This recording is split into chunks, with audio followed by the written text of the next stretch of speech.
Thank you all for attending this afternoon's event. My name is Patrick Kachowski. I'm the Invasive Carp Coordinator for the U.S. Geological Survey, and it's my pleasure to MC this event.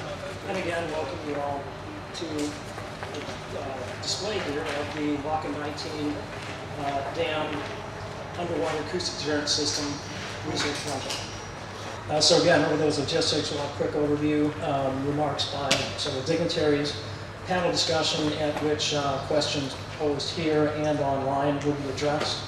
And then we have 4 different stations set up, and you'll see arrows on the ground indicating intended direction of travel, where we'll have experts talking about the various programs or various projects that are involved in the overall research project. A couple of quick logistics. Please remember to stay hydrated today. We've got water stations at either side of this tent. Your lavatories are off to the right of the wash station. Pay attention to the uneven pavement in places. We've covered up cords and things, but watch your step, please. And Randy, have I missed anything? Good. Okay, with that, our first speaker will be Mayor Tom Richardson. And could you please help me with the pronunciation? I've heard Keokuk and Keokuk. Keokuk. Keokuk. Okay, got it. It's Keokuk. Keokuk. Thank you, Mayor Richardson.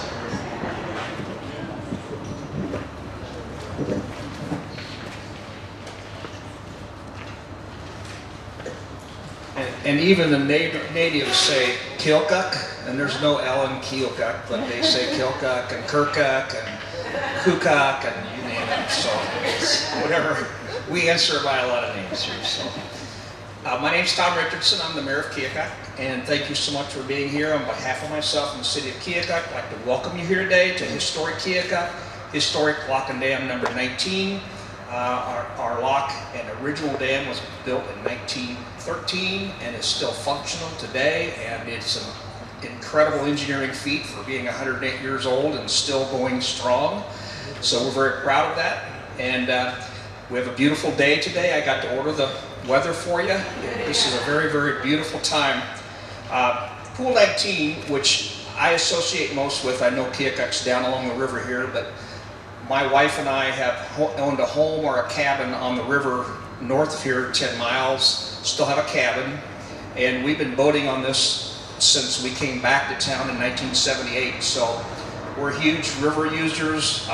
We love the river. It's a part of our lives. It's a part of our children and our grandchildren's lives, which I'll talk about in a second, but it's a wonderful thing.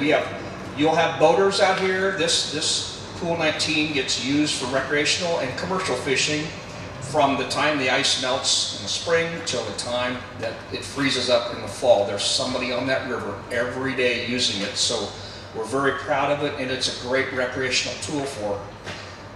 So a little humorous story that I would like to talk about that's relative to this.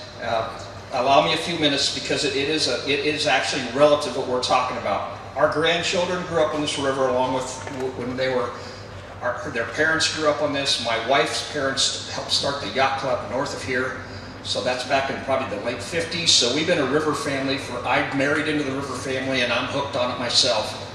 So but my grandchildren at an early age, and the youngest 3 are now 20, at a youngest age, they didn't call these fish Asian carp.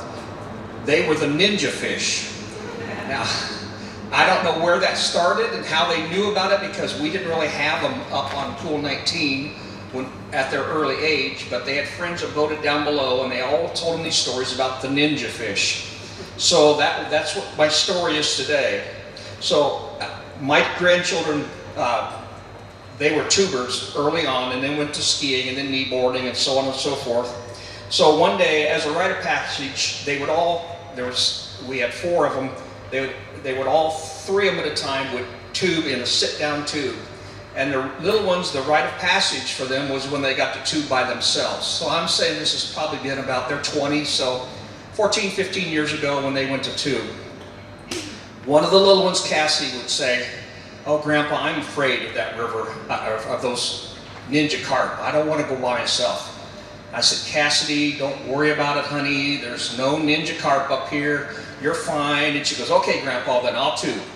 So she got in the tube and sat down, and her feet are out in front of her, and she's sitting there, and I turned my back, I started the engine, and I rolled it forward, and as soon as we got just barely going. Out of the water comes this huge carp, right over the front, right by her feet, right over the front of the tube and into the water. And her eyeballs got about this big, and she went, "Grandpa!" And oh no. And it got quiet in the boat. There was like 10 of us out that day, and it got quiet, and all of a sudden, she just burst out laughing. And it was like, oh my gosh. And so then it became the ninja flying fish. And it's been told at family dinners for the last 20 years, or however long, 15 years ago. It's a big deal. But so since that time, I became very interested, because to me, it's kind of a hazard to the boating and to the recreational industry. So when I found out about the underwater acoustic deterrent system, I thought, this is awesome. I'm glad people are doing something about this, because it is a real problem for this area. So thank you very much for this today, and I think it's great. And have a nice time. Enjoy your afternoon. It's very interesting, and thank you for having me here today. Thank you.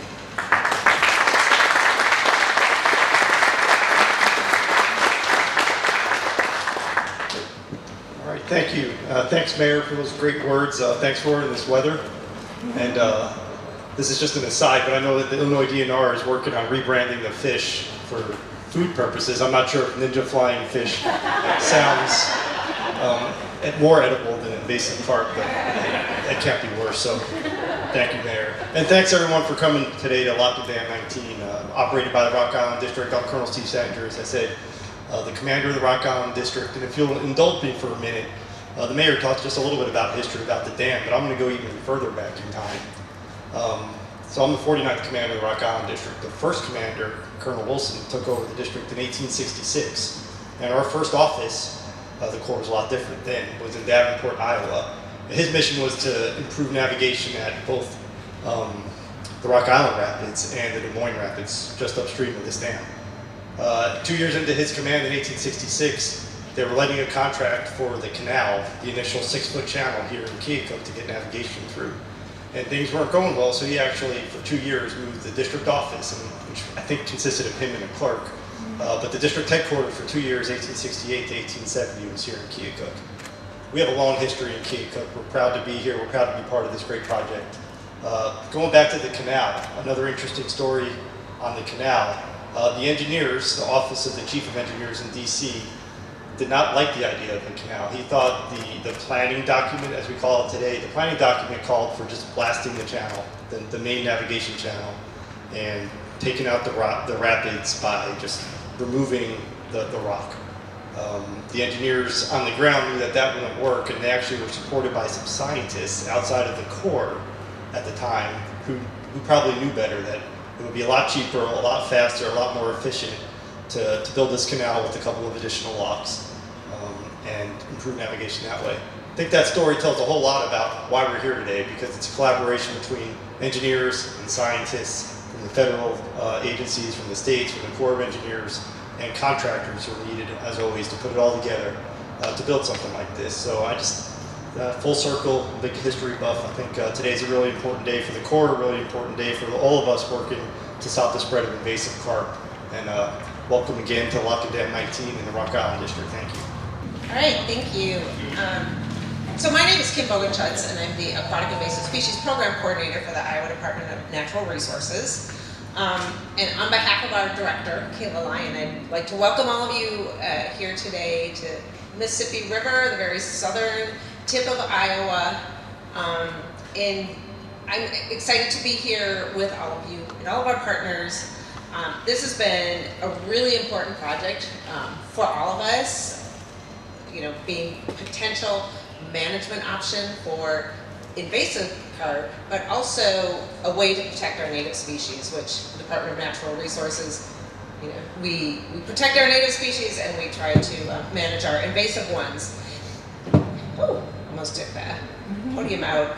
And none of the agencies that are involved could have done this alone. And so being able to partner with the USGS and URDIC and Fish and Wildlife Service and Illinois and Missouri and the city and the county, I'm sure I've forgotten someone, but it's been so important for this whole project. And our staff have been allowed to participate from design to planning, to tagging. I got to come out here and actually help put tags in the fish, and now the operation. And it's so neat to see this all come together and really quickly. And the cooperation and investment from all of the partners is something that we're going to learn from for a long time. And I'm really personally proud to be part of this. In Iowa, we're very fortunate. We have the Mississippi River as one of our borders. We have the Missouri River as another one of our borders. And so we have these great resources. But unfortunately, Bighead and silver carp have made their way up the lengths of both of those rivers in Iowa and also into some of our interior rivers. But fortunately, there is a national management plan for bighead, blackgrass, and silver carp in the United States, and you're going to hear Teresa Lewis talk a little bit more about that. And so we, as agencies and partners in the upper Mississippi River Basin and the Missouri River Basin, were able to take that national plan and step it down to our sub-basins and come up with a lot of really good projects. We did plans, we got funding, got universities involved, and now we have projects, everything from harvest to evaluating deterrents like this one and monitoring population expansion. And it's going to benefit all of these collaborators for a long time in the future, and just the importance of the collaboration and the funding just can't be overstated as we're battling these carp. And Iowa DNR staff, and I'm sure many of you often get asked, what are you doing about those Asian carp? Well, this is what we're doing. We've got projects like this as one example, and other ones that we're doing in all of the subbasins.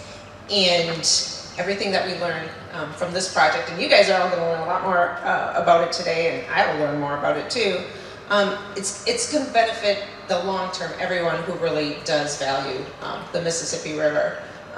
All the families that have grown up here and all the families that are going to be coming here in the future. So again, welcome, enjoy your afternoon.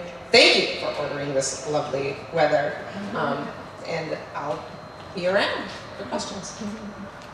Thank you, Kim, and thanks for the invitation to be here today to represent our Illinois Department of Natural Resources. It truly is an honor to be here, to be part of such a project that involves so many, that means so much to the future of not only the industry, but the future of navigation, to recreation, certainly to fishing. So it is a momentous day, and thank you for including us. The state of Illinois and our Illinois Department of Natural Resources are proud to have been a partner in this project. Randy Hines and I spoke upon my arrival today about really how quickly this project was able to come to fruition. It is remarkable when you have so many different agencies working together that we would be able to work so well and so quickly. So my thanks and my congratulations on that. I know that our IDNR staff who is here, Kevin Irons and Mike McClelland and Lauren Wobig who are here, and probably even Colonel Sattinger, would be surprised if I didn't talk about my 3 C's that I have come to be known for in the 2.5 years that I've been at the department. And those 3 C's are communicate, collaborate, and connect. If there is a project that personifies that, it would certainly be this one. To communicate is the beginning of understanding, to understand the background, the history, the need, and the collaboration is really the capstone of what this project is for so many working together so quickly to bring it to the point where we are today at Lock and Dam 19. And then there's the connect. If we don't connect with each other, we won't be as effective or impactful. But we can't stop with just connecting with each other. We need to connect now beyond that, to explain, not complain about the invasive carp, but explain what we are doing, what are our attempts in order to bring some control and management. But I'd like to go beyond those 3 C's. I'd like to expand them today. Beyond the communicate, collaborate, connect was the challenge that came with working on this project during another C of COVID-19. But everyone was flexible so that we were able to manage and make progress. So the challenge meant that there was probably another C that was utilized, and that was compromise somewhere along the line. We don't all think the same, we all have different ideas, but you know, the old line about 2 heads are better than 1, or multiple heads in this case, better than 1. That's where that compromise comes in during those challenging times. But there was always another C, and that was the common goal. And that common goal, of course, is to keep the invasive carp out of the Great Lakes and also prevent the spread into our large rivers as well. So there's another C. This isn't the end of it. This is the continuation of what is yet to come as a consequence of what this project is. And so as we consider these options, because that's what this is an option to help us determine what all of the different ways are that we may be able to manage the invasive carp. Which means that we've all been contributors. We've been contributing to the work here at Lock and Dam 19, and that's why this research is so important for us to be able to utilize it in future projects as well. And to learn how the deterrent system may impact not only the current invasive carp, but also to mitigate efforts, and at the same time, Kevin, protect our native fish as well. And so there is one more C.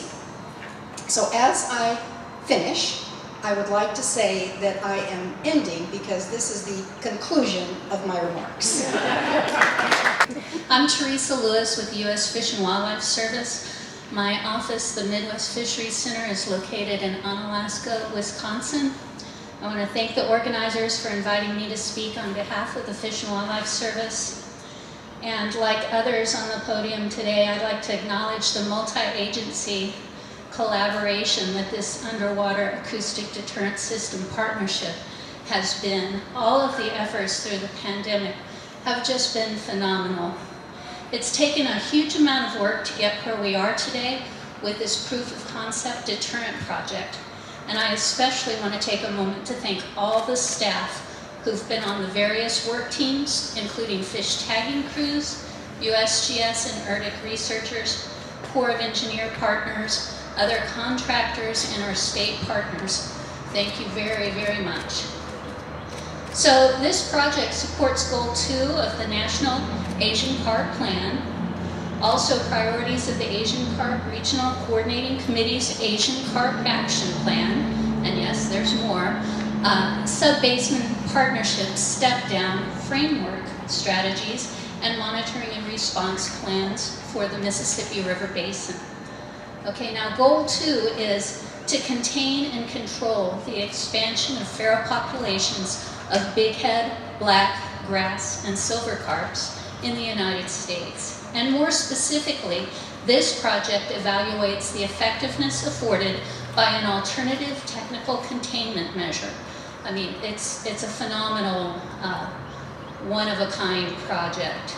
The results from this evaluation will be used to inform planning and development of deterrent strategies for protecting the Great Lakes Basin from invasive carp, including the Glimmerous Brandon Road project, and invasive carp prevention and control efforts in other watersheds.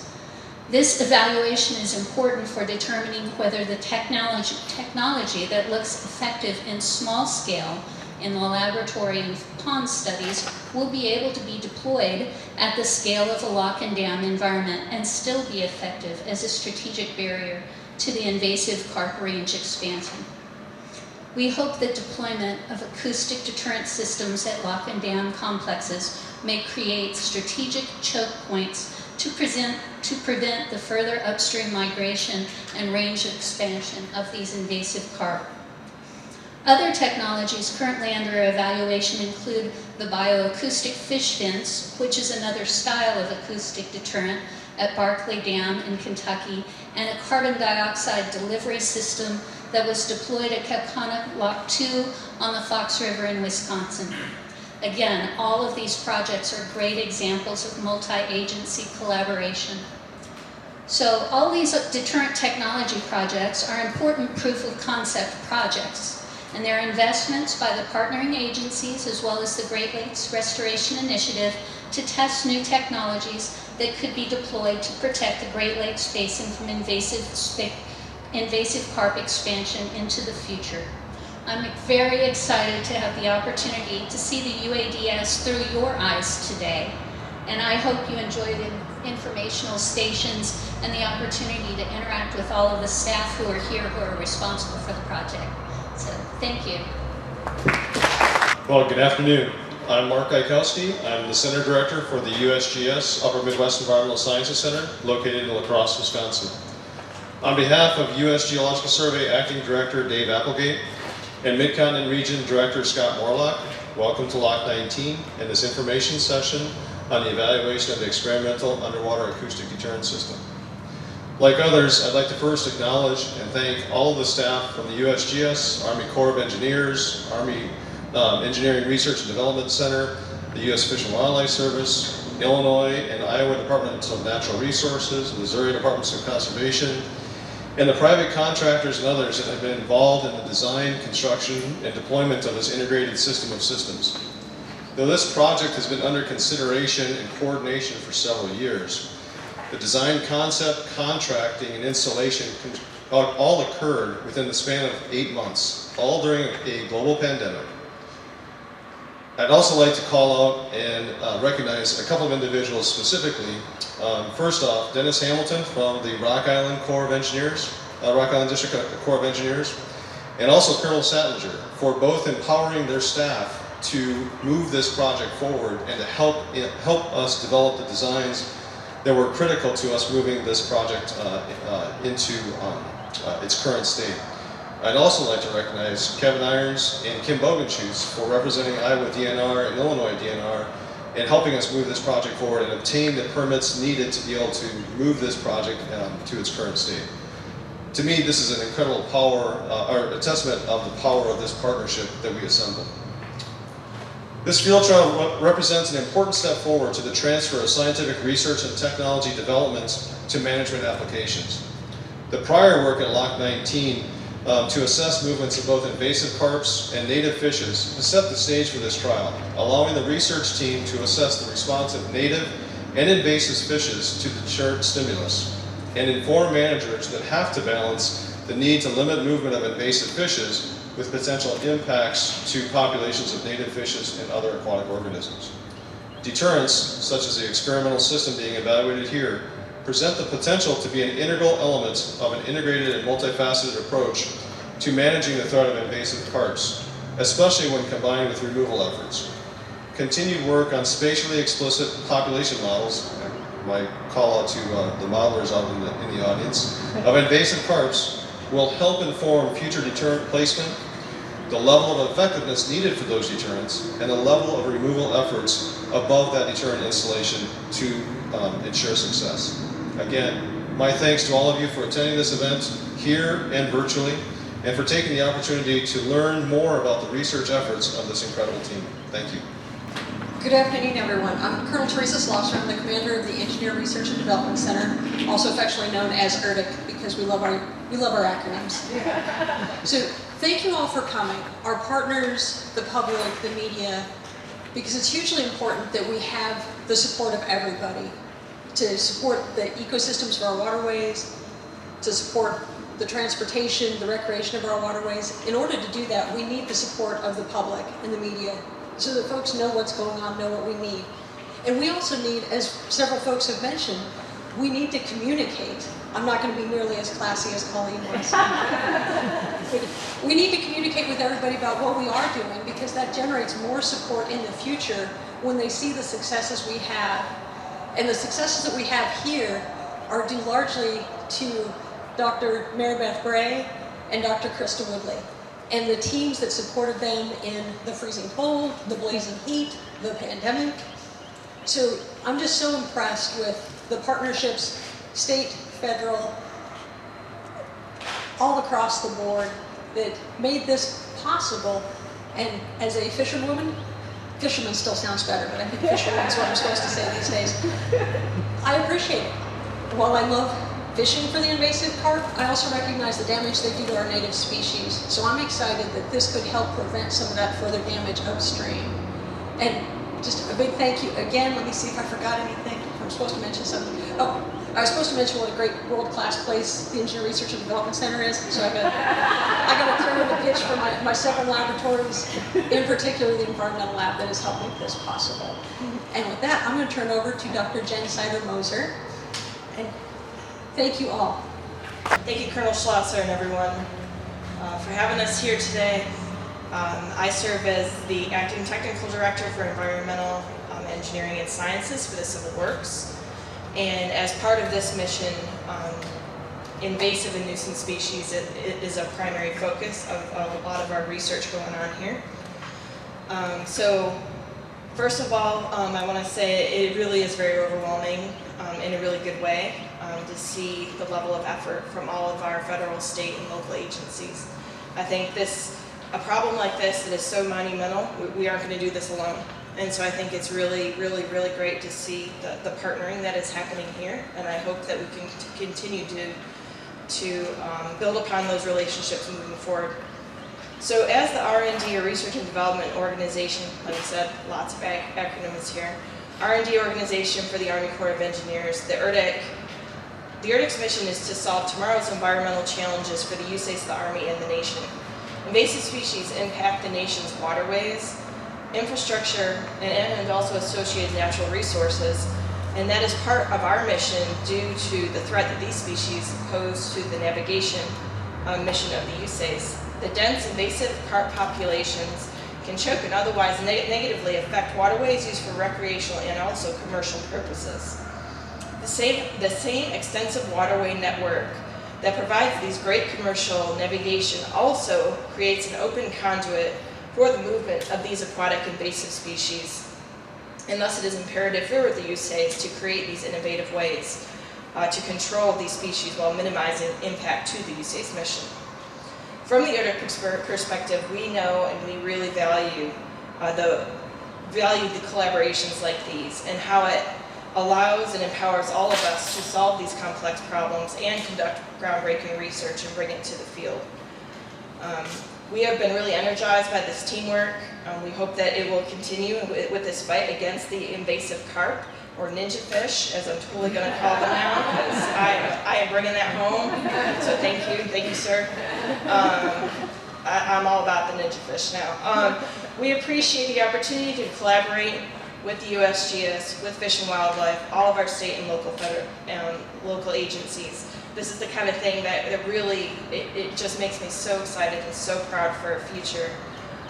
There's much about this study that is new for the Corps.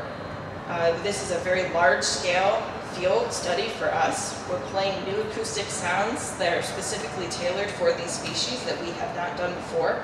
And it's also the first time that this technology is being deployed in a discharge lateral. So there's a lot for us to learn moving forward.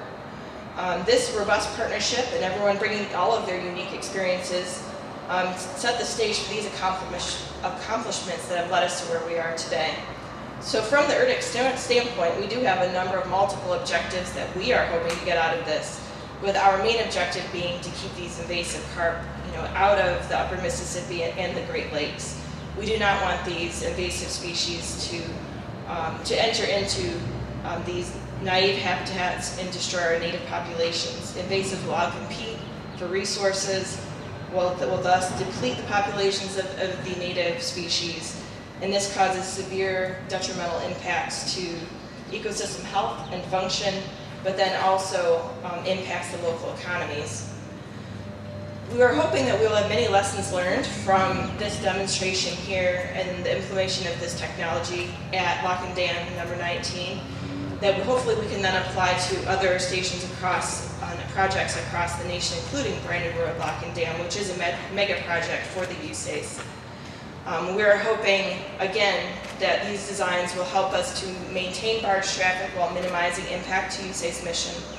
And we will also then be able to apply these systems to other areas in the country, and we can also figure out how best to marry technology with locations, how to tweak them, but then also we're doing research, like others were saying, on other tech, including electric barrier, bubble barrier, flush and lock, that we hope to be able to continue to work, hopefully with all of you in this, in the out years. So with that, I'm very, very proud of what our collaboration has done thus far, bringing all of us here together today.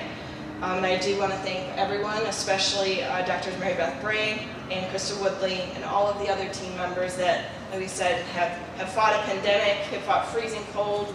I've called poor Krista, and she's like, it was freezing cold here today, and I'm like, I know, but I'm sorry, I still need this information. And she's just been awesome. And I mean, utmost respect to everyone. And so thank you for having us here today and for letting us be a part of this. Thank you.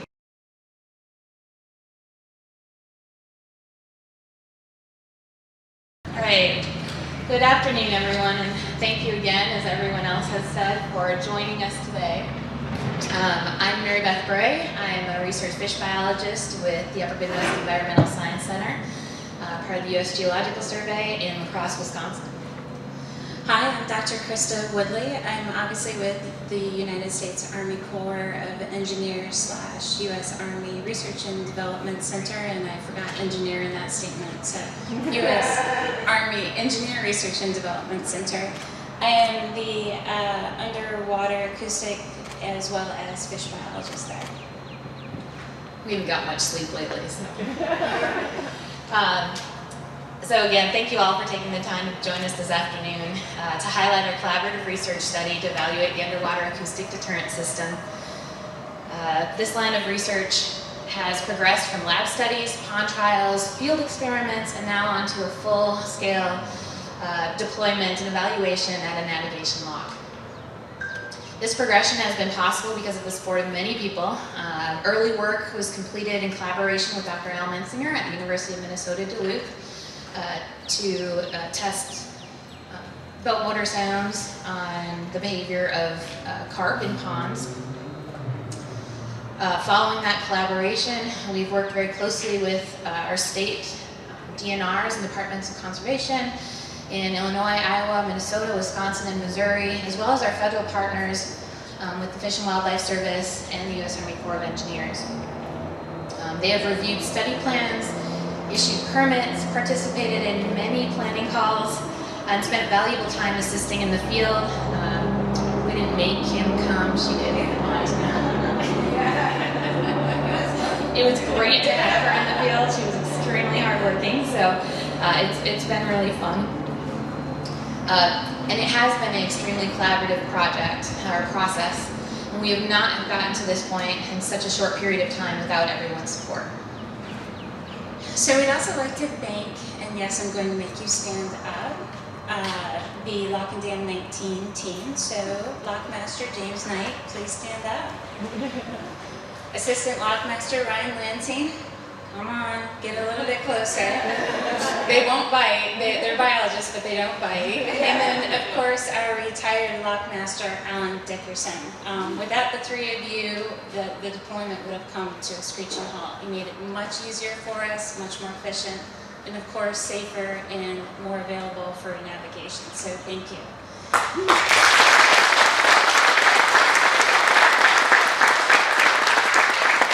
We also wanted to take the time to thank our friends and families. So we've been on the road, pretty much living in Keokuk, which has opened us with welcome arms, great food, and lots of beer.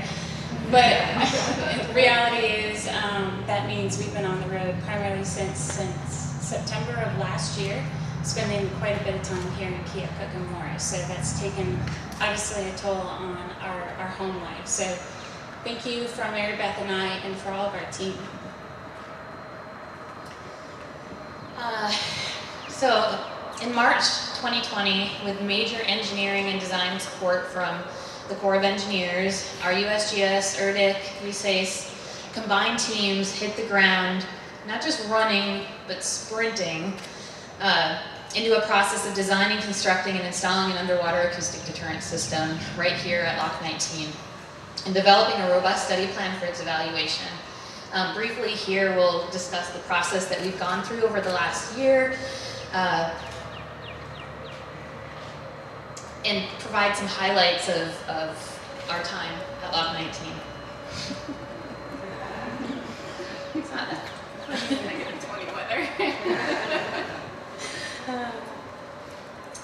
And I lost my spot. All right. So, first question you may ask, especially if you don't have background on this, is why here? Why Lock 19? And there are a few reasons. This has been identified by state management agencies and Fish and Wildlife Service as a population pinch point for invasive carps. It's an ideal place, therefore, for a fish deterrent system. We've also had partner support, including the staff here at the lock, the Corps of Engineers, to actually put something in the water here and conduct this research at this location. There are also large numbers of invasive carp below the dam here. In addition, the only way that these fish can get upstream into pool 19 is through the lock, so they do not have passage through the dam at this location. And our past collaborative research has documented the passage of carp through the lock, allowing ample opportunity to evaluate this deterrent on invasive fish. Also, native species pass through this area, allowing us to assess the behavioral impacts of the uADS on native species. So, onto the construction and installation. So once we've decided on a site, about 1 year, I'd say almost 1 year to the day, our combined teams went from our first design charrette, which was just up the road here, with the Corps of Engineers, URDIC, USGS, to a full installation. With the support of the Rock Island District and Great Lakes Restoration Initiative funding, we worked with an absolute rock star design and engineering team from the Corps to get to a 95% design in less than 4 months.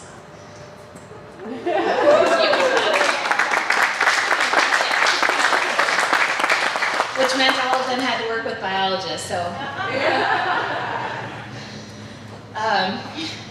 From there, the design was handed off to the A&E contractor, the USGS A&E contractor, Bailey Edward. I think Kent Locke is here, Bailey Edward. And so it was handed off to Bailey Edward to work with Krista and I to finalize the design. And by December 2020, with some additional time for reviews, we awarded a construction contract to Kaya Services and their subcontractors to begin construction. Just a month and a half later, on February 3rd of this year, we deployed the soundbar, as it's become known, of 16 underwater speakers in the last discharge lateral, and you'll see this as you walk, or the location as you walk through here, in the lock approach. And all of this installation, including the monitoring equipment, was completed by the time the lock reopened to navigation on March 15th. So we stuck to our timeline. So what is the underwater? A little bit closer. Before you go back, yeah, just hold it. Okay. Online participants. So what is the underwater acoustic deterrent system? I think in the simplest sense, as you heard Mary Beth call it, it's a sound bar. It's made of 16 speakers. Those are connected through the actual lock wall, all the cables feeding up into the trailer. It's suspended in that 5th discharge lateral, and what's really neat about that is the actual sound travels not just through the lock approach, but it actually innervates into the lock chamber. So when you're thinking about Lock 19 and some of the unique attributes and why you would want to use this lock, the actual structure of it helps that system sonify the whole area. So a lot of benefits were gained out of using this lock structure unto itself. All of the information and power sounds are actually in that command center that you'll see later today. It has a first ever developed self-monitoring, so a little quirky at times, but self-monitoring software that we developed with some folks in Denmark, Bro and Carr. And they're working with us to actually improve the software and make the lessons learned, so as we move forward in other projects, we can use this software and step forward quickly with it. Behind that, though, is the years of research again. So all of this amounts to what you see here, but we spent years actually doing hearing tests, behavioral assays, engineering the sounds, tweaking them, changing them, rebuilding them, retesting, and doing that process over and over. And And I always think that's not just a great collaboration, but it's a sign of a good team where we can go two directions at the same time. We're moving forward with mega projects at the same time in the lab, tweaking, improving, and trying to do that within the constraints of the system that we developed. Last but not least is we're doing all of this with navigation going on, and we're doing our best to ensure that navigation isn't interrupted. So keep the boats moving, get them through as fast as possible, make sure that the acoustic system doesn't interfere with them, increase human safety hazards, as well as potential costs to the economy. So when you're thinking about uADS, you're looking at that system, the invasive carp issue, on the other side of it is the United States economy and what we're doing to make sure that maintains itself. And so now that you've heard a little about the uADS, I'm going to talk about our science plan and what are the goals of the actual study here. So this is a 3-year test, an experimental system. We brought in some of our finest from across the country with both of our agencies to develop a robust and defensible study plan. The plan was reviewed by all Upper Mississippi River state and state partners and federal partners. And we seek to understand the response of invasive carps and native fishes to the operation of the acoustic stimulus, and to understand the engineering requirements and operating parameters and logistics of the long-term operation and maintenance of the underwater acoustic deterrent system under field conditions. And to address that first objective that we have, data will be collected to monitor the movements of invasive carps and native fishes using acoustic telemetry in and around Mach 19. And you'll hear more about this as you move through the stations that we have, so ask our researchers as many questions as you want. Put them to the test. Those movements will be correlated with to data collected on the acoustic stimulus, commercial and recreational vessel traffic, lock operations, and river conditions here at Lock 19. Again, you'll learn more about these movements and data collection as you move through these stations. We have 4 set up here. And then we aim to evaluate the deterrent in the context of an integrated approach to controlling invasive carps to determine if this deterrent, along with other techniques such as removal efforts, can be one more tool in our toolbox for controlling these invasive fishes. So last but not least, it was touched upon earlier today, but just to highlight again, the final goal of this study is to actually move it forward into other areas. So as we're learning here and taking information, data we're collecting, again, we're redeveloping it in the lab and sending that to the next project. Some of the projects that we're looking forward to supporting relate to the Tennessee, Cumberland, Ohio River basins, Brandon Road Lock and Dam, which there's quite a few staff here who can talk about that as we move forward. Even as subtle things, long-term changes like climate change. So what happens when our rivers, our beds change, our flows change, temperature shifts? These invasive animals are going to move to different directions as well as native species. So how do we use deterrent technologies not to just control invasive species, but native species and keep them into the habitats we need them in as our rivers are bending and changing? So our final goal really is to transfer that technology both in the short term and long term. And I just want to be able to tell my dad if it works or not, so. It works, I swear it works. So kind of to conclude for us today, again, thank you all for joining us. It's been a long year, but we've accomplished a lot. We've briefly gotten through some of these highlights. Following these remarks, we're going to have the opportunity to talk to a panel of 7 of us that have been involved with everything from the design, permitting, engineering, the whole process. So if you have any questions, you can go ahead and ask us. You'll also have the opportunity, as I mentioned before, to meet our amazing teams that have worked really hard over the past year plus to get us to this point. And so 4 stations located here, and after we have this panel discussion, we will break out and rotate through the stations.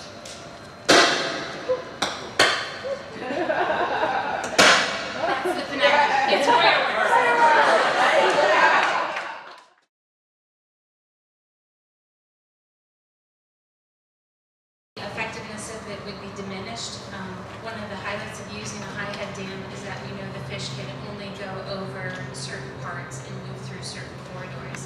We lose some of that effectiveness when we're in wellhead dam situations. However, relative to the noise and the flow turbulence, we would be able to use the soundbar just as effectively.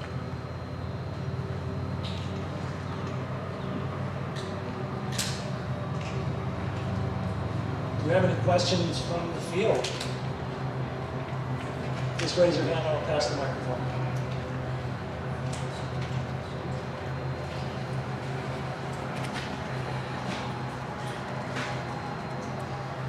So, I've heard of acoustic deterrent systems before. I assume this project real focus is to come up with an acoustic sound that deters the carp, but doesn't deter other species. Is that focus here? I think the primary objective is, yes, to deter invasive carps, with the goal also of having minimal effects on native species. I think that is what we're assessing here. So if there is an amount of risk that would be acceptable to our management partners, so to Illinois and Iowa, our Fish and Wildlife Service partners, we want to be able to provide that information to them to say this is, there may be deterrence of certain native species or a small amount of deterrence, but the primary goal is to deter the invasive carps.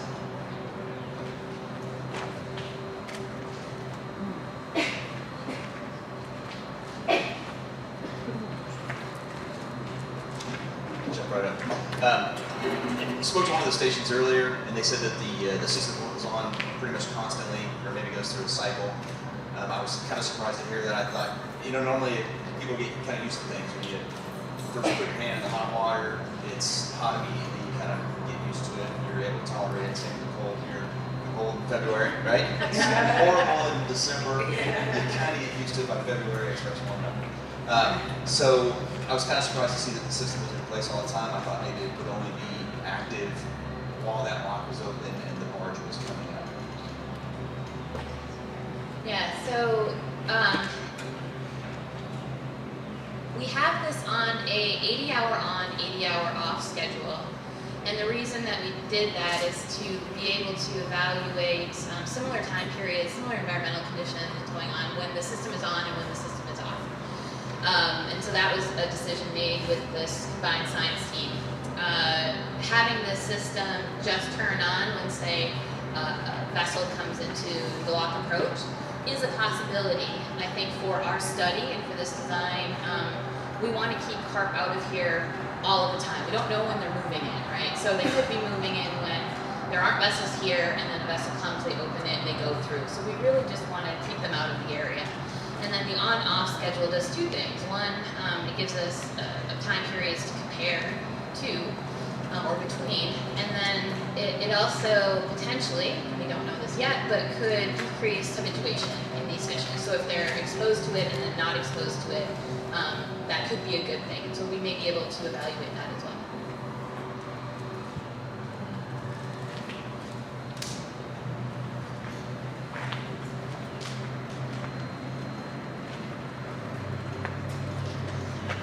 The question I have is related to, I guess, the extent of the sound, what you had modeled. How effective is the sound, or when does the sound start to become effective, downstream or upstream?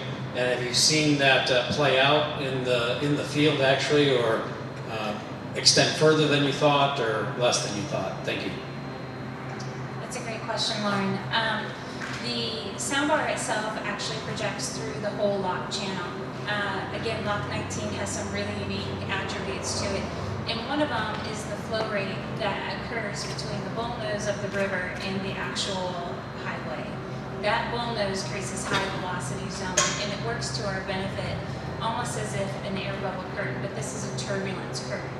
So the sound goes all the way down, it begins to lose intensity as it moves down the lock, it hits that curtain, and it loses quite a bit of intensity. And that works really well in terms of trapping the sound to the lock and not actually affecting native species or activities beyond the actual highway bridge that's located here. Again, the sound does push up into the lock a little bit as well, and that works to our advantage just based on the engineering of this lock. It did take us 4 trips to get all that accomplished. It's a complex lock, complex flow conditions, so it was not a straightforward modeling task. It took quite a bit of effort to be able to figure all that out with the flows.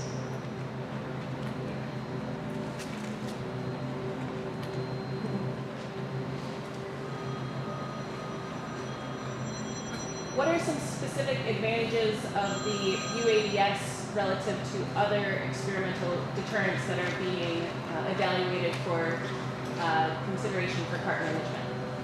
Yeah, I'll answer this quickly, but I also think, like, if anyone else has input on this one, especially from the state's perspective, this is a good one. So for us working on the uADS, the hope, I guess, is that it is more effective at deterring invasive carps than at native species. And so it's hopefully selective. Some other technologies are not selective. So, the electric barrier is very effective, but it's not selective. And so this is another tool in our toolbox that we can say, what goals do we have? What do we want to deter? Do we want something more selective? Do we not? Do we combine this then with other technologies to have something that's even more effective? And so I think the benefit is the selectivity potentially of it. Also the cost of operating here. I mean, we're definitely under probably $8,000, $9,000 a year on operating costs, not operating power costs at this site. So, once it's all installed, it's not a huge footprint in terms of that. So, I don't know if there's perspectives from others. A lot of technologies that are out there require application of chemicals or of gases or things into the water, and there are regulatory issues that are associated with those, and then also potentially detoxification of the application of those chemicals. Sound is so attractive, first of all, because it allows for navigation to continue unimpeded, which is very desirable for a river system that works like the Mississippi River system does. Also, there is no detoxification of sound, so the treatment that you provide is immediate and effective in that location and can be turned off in case of an emergency or for needed repairs. So there's a variety of advantages to using sound over other techniques. It may be ultimately that sound is one component in a toolbox of a suite of deterrents that need to be used to cover all the bases for deterring invasive fish like invasive carp.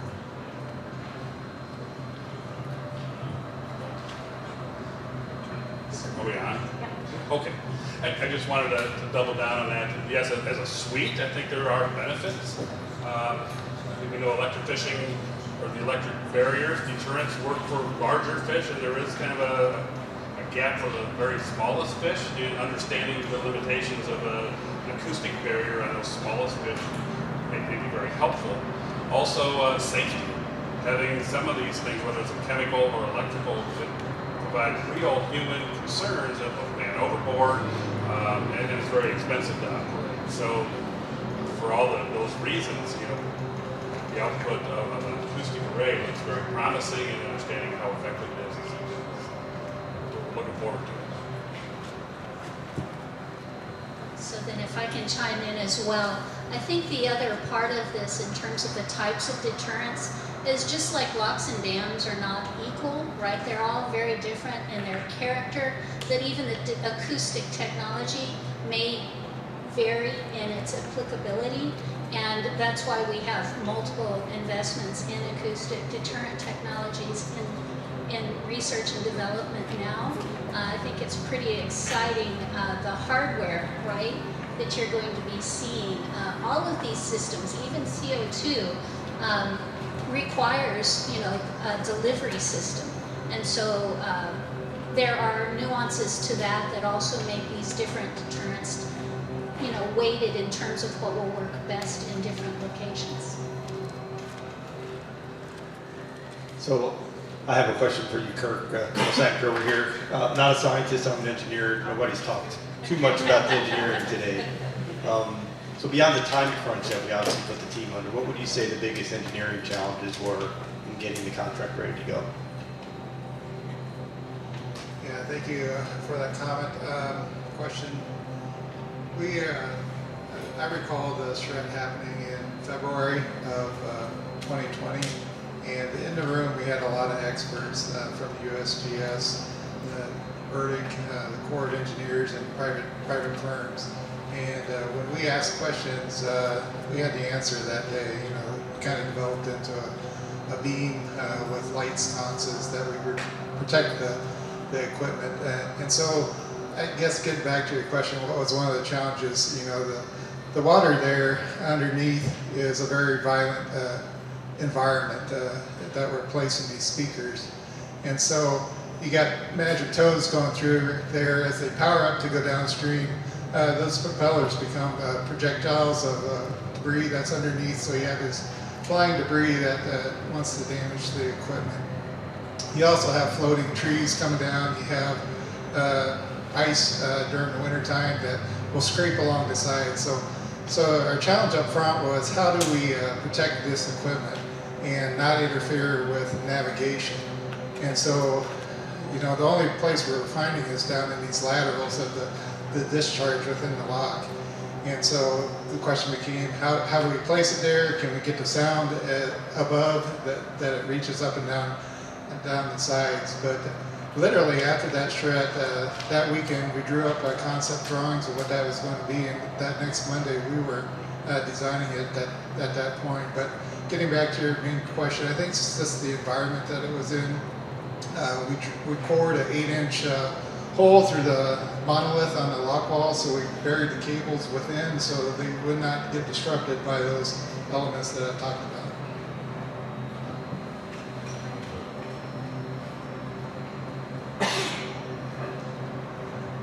I would also add that we had a great engineering team, and we had all the right people in the room that day, just really talented, knowledgeable, and we were able to come to conclusions quickly, and that was really impressive. This might be a question for... I don't think it's...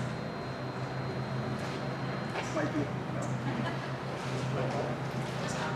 You can talk about it, Jim. This might be a question for the lockmaster. Any feedback from the vessels going through?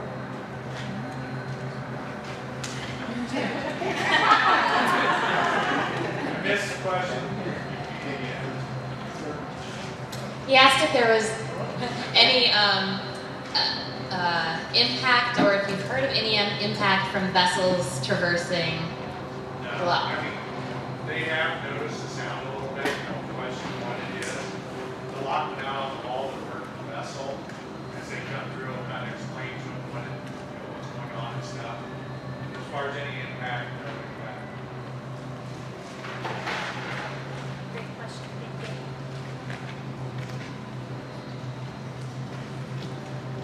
Mary Beth or Krista, I was wondering how soon you might know or be able to quantify some results that may be able to be applied to other agencies who may be considering implementation of this technology, or future applications at our mega project for Brandon Road, and if there's a timeline associated with that that you could explain to us when you might have those sorts of feedback. Yeah, good question. I'll start on the fish side and behavior side of this, because I think there are at least two components to it, and the data and information that we're getting back that could be applicable and helpful. So the first is, some information on fish behavior. So we just finished tagging 550-ish fish here just a couple weeks ago. So we're still getting those data in that needs to be processed, and we're aiming to have at least some summary and data processing done on fish behavior by the end of this year.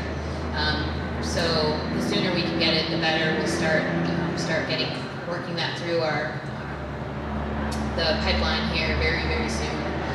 And then on the kind of the acoustic side of it, what we're learning in terms of deployment. So.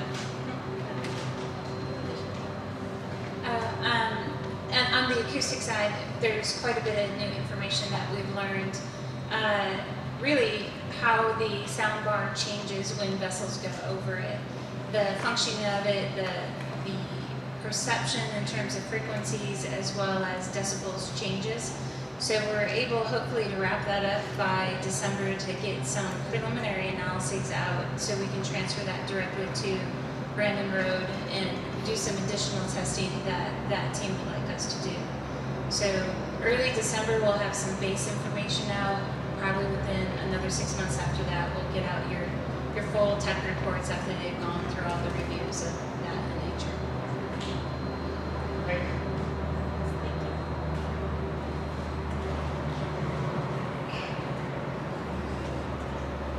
I've got a question. Is this the noise or the sound, is this Barry White or is this Willie Nelson or is it hard rock or what, how did you determine what noise you make? It's Motley Crue.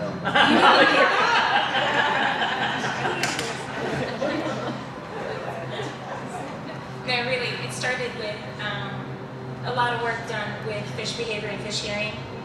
When the USGS and University of Minnesota Duluth team came out with the hearing estimates and knew that the 100 horsepower signal was working, it was creating responses, and you've all seen this on YouTube, you've seen fish jump out of the water when an engine kicks on.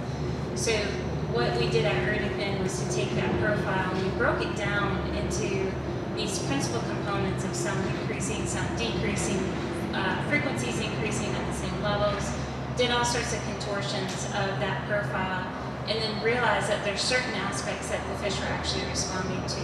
And it was those aspects that we brought back into the engineered sound. So while it does sound a little bit like Kickstart Your Heart for the first 2 seconds, and I might have been a Motley Crue fan at one point in time, probably not politically correct to admit that, but it does work. And we've seen that both in the lab and some mesoscale studies we did in Columbia, Missouri, and obviously work we have in Illinois here now. So what you hear coming out of the air though, so as you walk around the lock today, that's actually not what's in the water. And it's easy to get confused because you say, well, I hear it, and this is what it sounds like.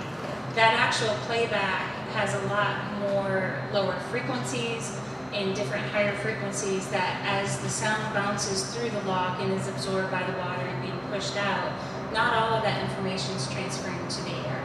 So what you're seeing is about 60% of what's actually going into the water.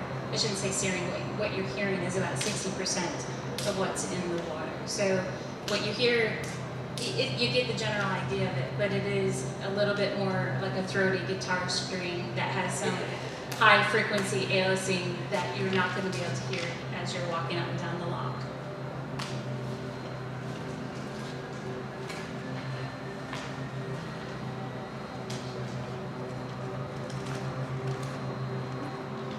Any more questions from the field? Here we go. Sorry, I could ask questions all day. I'm an engineer too, so I don't know biology, but I get into a lot of these things. I know you're obviously studying fish. You've put these trackers in fish. Are you considering anything else, other aquatic life, mussels, plants even, I guess, but birds, ducks, geese, bald eagles, whatever? So yes, we are considering those, and in fact, for all of the proof of concept projects we've gone through and done with the Fish and Wildlife Service and the research staff and all of the partners gone in and looked to determine whether there's any Section 7 or Section 10 issues, and by that I mean Endangered Species Act, whether there would be any impacts. We had a lot of discussion here about potential impacts on mussels and worked through the process to analyze what was there, both of species of federal concern as well as species of state concern. And here the Fish and Wildlife Service determined there was going to be no significant impact. There was a finding basically that there was no need for formal consultation. So that is definitely not the case at all sites. But we've learned enough about the permitting process, which is another element of this, that's a great question. We are always going to be mindful. And then two, the other thing about the native species is, you know, even tying back to the question with the speakers being on and then being off for a period of time. It may be that we would need to manipulate when these deterrents are on or off in order to allow our native species, you know, to move, and that there would not be a significant impediment. There's so many levels of research, you know, the analyses of these, but the native fish question is one that we're very mindful of. I think we could also add on to that we have an acoustics work group that is for the basin. So that's comprised of stakeholders as well as U.S. Fish and Wildlife, URDIC, and USGS. So there's efforts to ensure that as we move forward that everybody has an understanding of what it took to get here, what the sounds are, and the potential impacts at these other locations.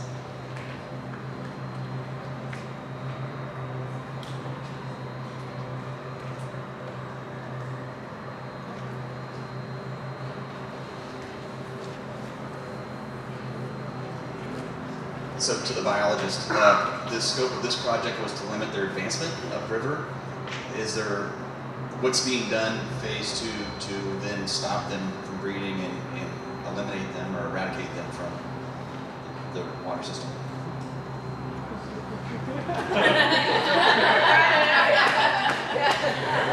Thanks for the question.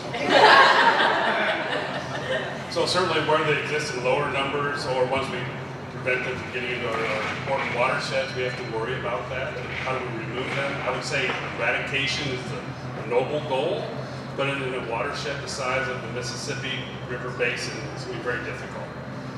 We are considering some of those things. Over the next month, you'll hear one thing that Illinois is leading is trying to get this renaming. And the ninja flying fish did not immediately come to mind, but it could be part of that. And so we tune in June 29th, Asian Carp Renaming .eventbrite.com. Get you an invite to that exclusive look to how humans as consumers can you know, carp is kind of this negative thing. So if we were able to start opening markets and consuming them, that gives us more tools in addition to deterrence and in addition to other agency efforts. In the Great Lakes Collaborative, we talk about leaving nothing to chance. If we remove them farther downstream, we have to block fewer fish once they get to Loch and Dam 19, and that's all a win-win. So they are a delicious fish, so we just need to get a delicious name for them, and I think we have one. Yeah, I want to add to that, yeah, in addition to that harvest, but some of the projects that we're doing, specifically in Iowa and with Iowa State University, is like we are trying to determine where that reproduction is occurring, and particularly in Iowa, we are seeing it in our tributaries, so not just the Mississippi River itself, but in our tributaries, and so if we're able to locate, well, where is that reproduction occurring? Can we somehow stop that reproduction there? You know, and it may be, you know, using some of these deterrents to prevent further movement upstream. And again, you know, we've got kind of our lines drawn. We're like, this is the management zone. This is, you know, I don't remember the names of all of our zones, but you know, our hope, yeah, is to eventually move them back. But you know, we also have the black carp, which we have not seen in this stretch of the river yet, and you know, if we can absolutely prevent them from moving up at all, would be a huge benefit for us. I guess I'll add one additional element, which is we say deterrence, but it doesn't mean that we're drawing a wall, a barrier, you know, and saying do not cross. These tools many times can be used potentially to move fish into a certain area so that then commercial fishing or netting or other collection efforts, you know, can be more enhanced in terms of capturing those fish. And so it's all part of an integrated approach. And yeah, I think that definitely, in terms of management applications. It's not just science for science sake, and so we're really excited.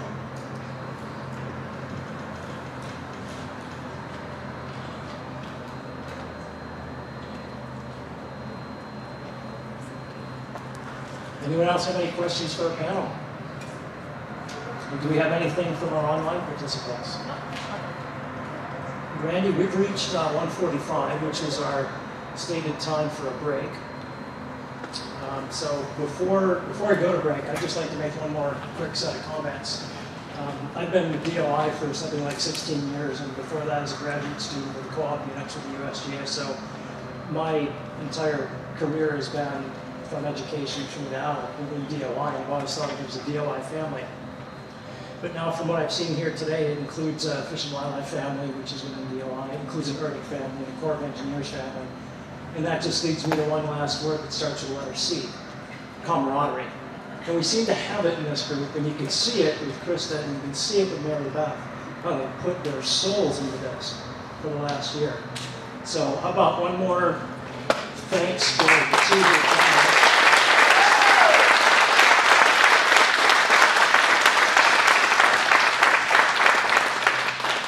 And one more thanks for the engineers who supported them.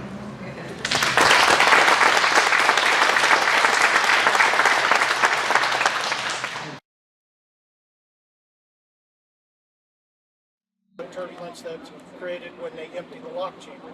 So those parameters are some of the criteria that we were looking at. And so we ended up putting it in one of these laterals, and this is the soundbar that's actually being hoisted into position. And in an elevation view, you can see that the soundbar is protected beneath the bottom. The navigational channel is above this, and so the barges are traversing above it, and we're locating it basically flush or near flush with the floor. And so it's protected against any of that abrasion and debris that could possibly be impacted. And then it's a rectangular fabrication weldment, and all of the conductors from the speakers that are installed within the bar traverse through the inside of the bar. You see all these conductors, they're laying on top. There's an equal number of those inside as well, but these are the ones that need to go up to the wall and get up to the trailer here. So all those conductors are continuous all the way down to the sound bar. And so they had to install them here, and then as they lowered it into water, all those got raised up, and then they got put through the hole. So we cored through the concrete and installed them up through the concrete, and then got them to the trailer for connection to the equipment that drives the speakers to make the noise. And I think there's an installation video here. Yeah, sure. So does having it down in the channel, does that help to amplify? We were worried about that. But we felt that it was more critical that we protect it and have it be robust and make the longevity of the 3-year test period, and sacrifice maybe some of the sound impacts of having it down in that culvert. So we chose that area more from the robustness standpoint and survivability than what the effects might be on the sound. So I think what they found though is that the sound really propagates well.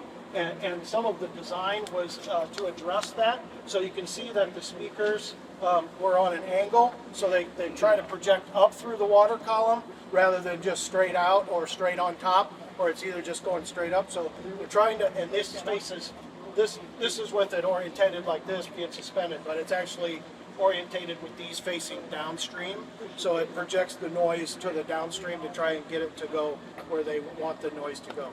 I was wondering if it was like when you put an iPhone into From the sound monitoring side, it actually increased the sound propagation by 6 decibels. 6? Yes. Okay. So it was exactly like putting it in a cup. And it's protected too, so yes. A lovely side effect. It protected it. And perfect side effect. How do you keep this from getting silver? So this area here within these laterals doesn't collect a lot of silt or debris because of the violent turbulence that comes from emptying the lock chamber. So there's always flowing water there. There may be some logs and stuff get down in there, but there's not a lot of sedimentation that occurs there because of this constant continually being flushed out all the time for each lockage. I interrupted you. You're going. Yeah, no, that's okay. There's just some photos here of the installation and the video. There's no specific sound with it, but you can see they put a series of little small barges in to be able to get a work platform. I'll see if I can back up here. And I saw him working on it this winter. I was standing up there watching. Or this fall, we were starting to do work, and I was like, what are you up to? I figured it's just maintenance or something boring. Good stuff. So this is like some drone footage of it sitting in the parking lot here. Krista giving some explanation of it. I think cold. Yes. But they really had a pretty mild winter here overall. And there you can see the time lapse of it being swung into position. We had to take a lot of considerations of getting the crane that close to the wall because it was such a long reach. So there was a lot of tense moments on what crane was going to be selected to do the installation. It was a giant. Yeah, it was a big crane, but we wanted to make sure that we didn't impact the loading on the lock walls, and so we were very concerned about any impacts that could cause a delay or some impact to the lock operations. Like this. You're losing yourself. Losing my ticket. So a lot of the information that went into the design of the uADS system came from, we needed to know information about how sound was going to propagate through the water and how the lock structure itself was going to affect the sound. So, but in order to do that, we needed to have information such as bathymetry, or what the shape of the lock structure was like and what the sides were shaped like in the water, underwater. And also too, we needed to know how sound was going to travel through that structure and how the concrete was going to either absorb or reflect those sounds. So we did this by creating a sound map. So from URDIC we brought up research vessels, and over the side of one we would put one of those speakers that you're going to see at the next station. We would put one of those speakers over the side and we would play the sounds that you're going to be hearing.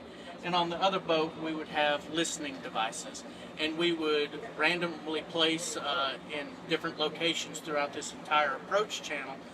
We would put the speaker in one location and we would listen in different locations, and we would move throughout this entire approach channel to see how that sound was moving through the water at different sound locations. That way we could figure out how sound was moving, how sound was being absorbed, how sound was being refracted. Because one of the downsides with this, especially concrete, and once you get multiple signals being generated, especially with refraction, once two sound signals hit each other, they have a tendency to mask one another. So with the sound mapping, it's very important to take that information and know where the holes are going to be. When they hit one another, where are we going to have these holes? Sometimes the sound actually increases. Sometimes it masks itself. We need to know where these hot spots are, where these dead spots are. So by using this sound mapping information, we were able to gain that information to know how many speakers we needed, where those speakers needed to be placed, and the overall design of how this soundbar needed to be created for this specific lock. So if you or like designing something for the bottom, a river bottom that's not concrete. Right. Do you have any idea? How that would be different? I mean, so obviously you have to map it out. Mud or clay or something like that is going to absorb more sound than concrete. So you would have to go out there and you would have to sound map it just like this. But we have another acoustic deterrent system that we currently have deployed at Morris, Illinois. It's not in operation just yet, but the speakers are out there. It's got a silt bottom. We go out there and we sound map exactly just like this. We know how many speakers we need. We know what size we need. We learned that we needed more speakers. There's 18 speakers in that system. We have a different kind of amplifier system to power those speakers because we figured out that there was a different power requirement for those speakers. So every situation is going to be different, and you have to have that sound map in order to be able to identify what those specific requirements are going to be. How are you dealing with silting? That's going to be an interesting question. To be So far, determined. so far, the speakers themselves were mounted on a 2-foot pedestal. So we're hoping that with the inflow and outflow of the water, hopefully 2 feet will be enough. Yes. Is the bottom right photo, is that what we're looking at as the sound map? The bottom right, this is bathymetry. This is what the depth profile looks like. This is the sound profile. So what Krista was talking about with that, the water coming around that bull nose right there and creating kind of a sound barrier, if you will. That is right here. You can see that the sound profile changes drastically right there, right at that bridge. That's kind of that barrier that she was talking about. And in this photo of the bathymetry, shows you the bottom. You can see this kind of line here. That's the bulkhead slot. And we first had considered utilizing those during the design for something drop-in that we already had slots and stuff for. But it didn't get us below the bottom. We would have been above the bottom, and we would have possibly been in the navigable depth of the barges. So we chose the next slots up, which you can see the next series of lines up here. Those are actually those laterals that are recessed into the bottom of the lock floor on the approach, and that was where the selection was made for the installation. That's just supports. Those are just sort of structural supports for the lock. The laterals. The laterals empty the water out, so you have these culverts, these holes, these tubes that go across and then up into the lock chamber. So all the water from the lock chamber comes down, through, and out. There's ports in here. These ports here, 5'3" by 1'1". The water exits those and then comes up and out of those laterals, and that's how the lock is emptied when it's changed to the I always wondered where the water was. Yeah. So it comes out through those laterals. It gets quite violent downstream when they open it up. About 1 million gallons. Yeah. And this is one of the core samples of the concrete that was removed. And this is a piece of the rebar that was in the concrete. So it's, if you can imagine, it was a round piece, and they actually just kind of sliced it almost right in half. And that's, if you would kind of look at it that way, it looks like ground where you can see the rebar that would have gone through there. And that's a chunk that was removed during the installation.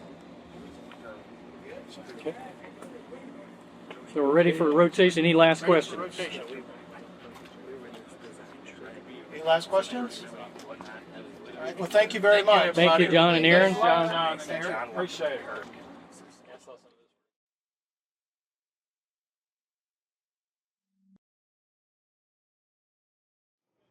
Go in the front because I'm short. You can get close.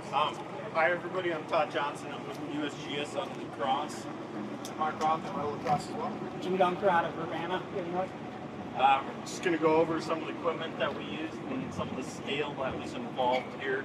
If you guys have questions, feel free to ask us and we'll see if we can answer. If not, we'll point you to somebody that can. We started this project. Basically started with the speakers, and they set in the housing within the weldment soundbar. This is what they kind of looked like after they're closed. There's 16 speakers. Each speaker runs about $9,600. With 16 of them, they sat it within this bar. The bar was 106 feet long. The width of the channel was 110, so it was about 4 feet of play. When the crane operator picked this up to place it in the channel, it ran about 16,000 pounds. And then had almost a mile of cable stretched out on it for running the speakers up to the command center. The piping was all, they drilled a hole down 32 feet to where the weldment sits, or the sound bar, and then came in from the side 8 feet, and all that cable was fed through and up into the command center, where it's hooked up to a transformer, and then it's put into an amp. The amp is hooked up to a computer, and that's playing the 3 sounds that Krista was talking about that they engineered for the sound placement. So each speaker gets 1 amp. The amps are in bridge mode. It gets the power we need to basically power the sound that we're trying to generate. So, and each speaker is putting out about 160 decibels of sound. You'll see the rack system and everything set up inside in the monitoring center. This is just an example of what the cables are and what they look like. So you get an idea of what it was like pulling them. Yeah, so this big one is the speaker cable that actually got pulled through the borehole. So these cables here and this stuff here, these are the hydrophones that are out as well. So within the sound bar there is the ambient hydrophone, basically sitting more or less in the middle. It's sitting next to what Jim will talk about, sorry. It's ADCP, it's basically a flow, but I'll let him explain that. So we got an ambient sound, then we got a fish monitoring hydrophone. The fish monitoring hydrophone is monitoring the tagged fish.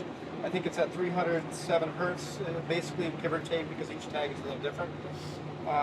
These were engineered for the miter gate, so we don't want to affect navigation at all, so we had to figure out a way to have the hydrophones on it, but not stopping miter gate from swinging and everything. So this sat actually in the ladder well that's in the miter gate, so ladder well that goes all the way down. So this would have been the size of the ladder well right here, and so it sits in there.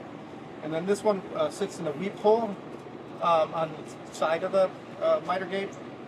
And so then this is also sound, the ambient sound monitoring, but this was for a ladder mount. So within the ladder mount we have basically both hydrophones as well in the ladder mount. And it's kind of an L-shaped, or it's pointing out like this, so that the hydrophone, the fish monitor hydrophone at least, is able to catch the fish as they go by, because the ladder mounts are inset a little bit. So we have we have hydrophones going all the way down, basically down to the park. We have the ambient noise. I think we got 2 on this side, 2 on the other side within the lock approach, and then 1 in the middle on the sound bar. So I'll let you talk about the ADCP. So I'm one of the few non-biologists here. But, Go ahead, Jim. Jim, I think you're good now. Go ahead. So That's that amount inside the housing, and then here's it open right here. Nothing in it. Okay. Oh. And then here we sat it in there with the end mounts with the cross. So on the flow measurements, the water quality, so this is kind of background information for the biologists. So as fish move through the lock chamber and vessels come through the lock chamber, we're profiling the velocity here called the ADCP. It's an acoustic Doppler current profiler. So it uses sound waves up, and then it listens for the reflections and the return signal off those sound waves to compute water direction, and then actually how fast it's flowing. So we get a vector that has magnitude of direction. We get that every foot from near the bottom. This is mounted on the sound, in the center of the sound bar and adjacent to one of the speakers. So these 4 transducers are sending up sound waves once every minute, and we can resolve the water velocities, whether it's moving downstream, or as a barge pushes in. As the barge pushes in, it displaces that water, so we can measure in both directions. We get our flow. We can tell when a barge, when a draft is sitting there. It will reflect off the bottom of the barge. We can see that. And then the water quality station we have is down at the first barge cell downstream, about coming just beyond the entrance channel. So it's collecting a 6-parameter water quality data. This is something it's basic data, water temperature, specific conductance, chlorophyll, pH, and it really just sets the background conditions so that biologists are evaluating their data, they can tell, you know, what are the water quality conditions. Is there any correlation with when fish are going in and out? And so that's collecting data every 15 minutes. The water quality sound, that flow meter is collecting data every minute. So it generates a lot of data, and so that's all being for telemetry going back to our office and putting in the database. So it's a lot of numbers to crunch to analyze. What's the third graph? What's the third graph? Third graph is chlorophyll. Chlorophyll, especially chlorophyll. So quite a bit of biological. Let's see the tape. It's right there.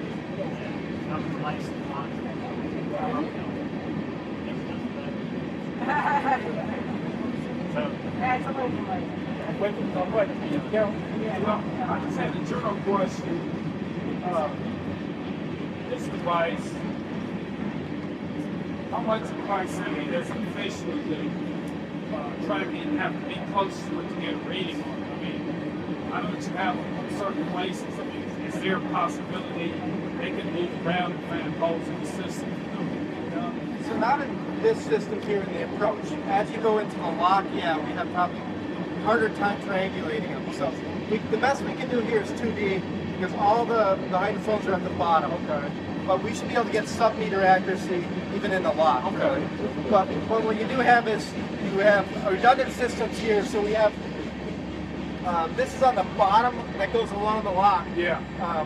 We'll have 2 hydrophones at each location. So we have a redundant system. So we have 2 fish monitoring systems running at the same time, just in case one were to fail. Okay. So, but yeah, we shouldn't have any gaps in view in the approach at all. But as they go away, as you get, we've done tag drags, and I don't remember exactly tag drags. I'm sorry, it's technical term. We basically take the tag and we drag it out, and we find out where we lose the signal. Okay. But we likely lose it somewhere a couple, 100 meters out. Okay. 300 meters out or whatever else.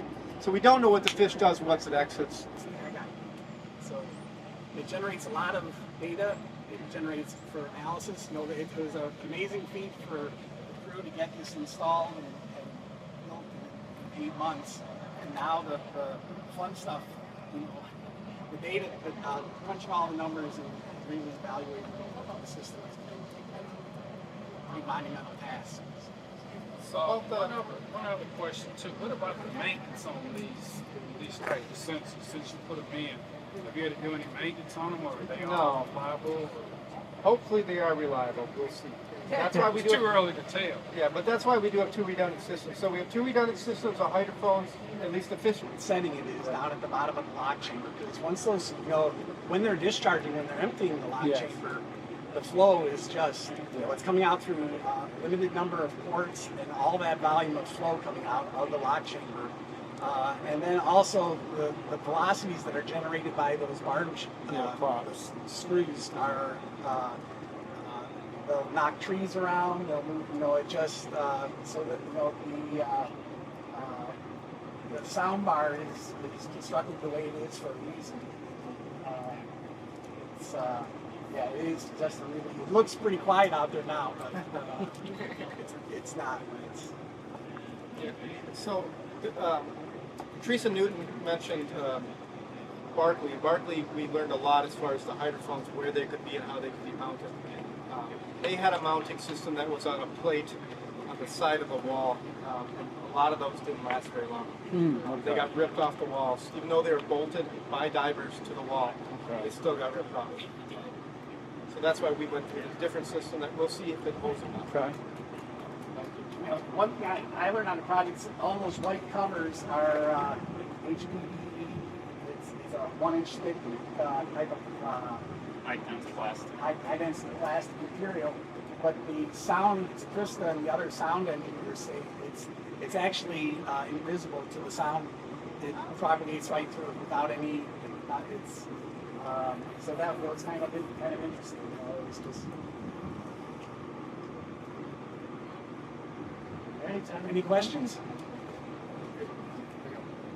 This system works out in the trial period and everything. Into a long, what's the life expectancy? This has got to be 3 years. Projected phase 2, if it works out. That's really a question for Krista. That was very good. I don't know. You don't know what it would be. It's whether the speakers last. I mean, like, blocks were designed for 10 years, but they well. So this is our next step on the process of learning. So how, yep. So when this project is 3 done, years to see how much it deteriorated and what over time. Made a good benchmark. You didn't paint the bar at all. But in water like it is, not exposed to air, it probably lasts longer than it. I just wondered if that was. Yeah. I would ask Chris the next question. Mary Beth that question, but I mean, it's just good. I think they're going to say that. It's the next process. I think the longest the speaker's been operated in real environmental conditions has been about a year and a half. It's been underwater, it's been warm, so it's cold. And these are set up to be fairly easy for places like Niagara. It could be. The cabling. They're wet connects, so that's fine. But if the cable gets severed or something else happens. Yeah, so I don't. This one was in the water, I believe, a year and a half. It still functions just fine. But no one's ever tested it for long. So. All right. Any last questions?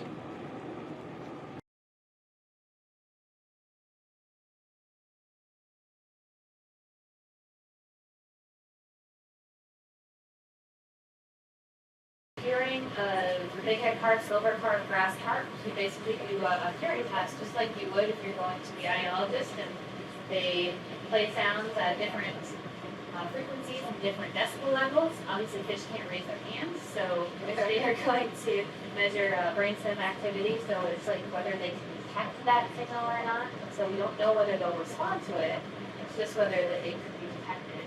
And so we started with that, and that informed some of the signals that we would to do behavioral testing. So then we moved into pond studies and outdoor ponds and that fish behavior. So we used concrete ponds. Early 2013, 2014, 100 horsepower boat motor. So we knew that fish jumped when they were exposed to boat motors.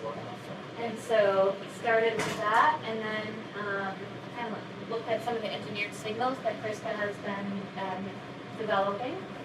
And we tested those out in our Columbia Environmental Research Lab down in Columbia, Missouri.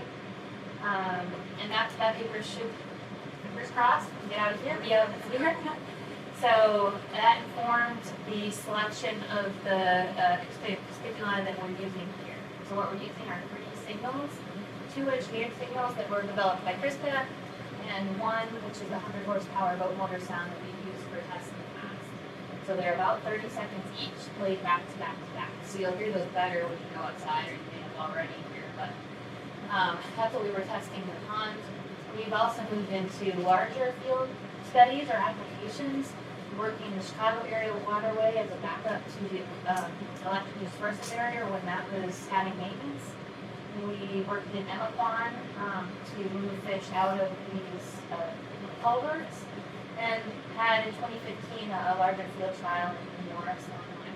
And we've also looked at human health and safety concerns, being able to ride on one of the vessels through the cause and monitor in air and in water sounds to determine if there's any impacts to health and human safety. And so that work informed some of our communications and our permitting for this study. So that was helpful. And then now we've moved into this longer term deployment at a navigation lab with multi-agency support, with the goal of getting us to a technology readiness level of 7, which means basically we field tested this and it is ready for either use or technology transfer, which is to a point that we feel that they work, that it's field tested. So this whole process has been many, many years.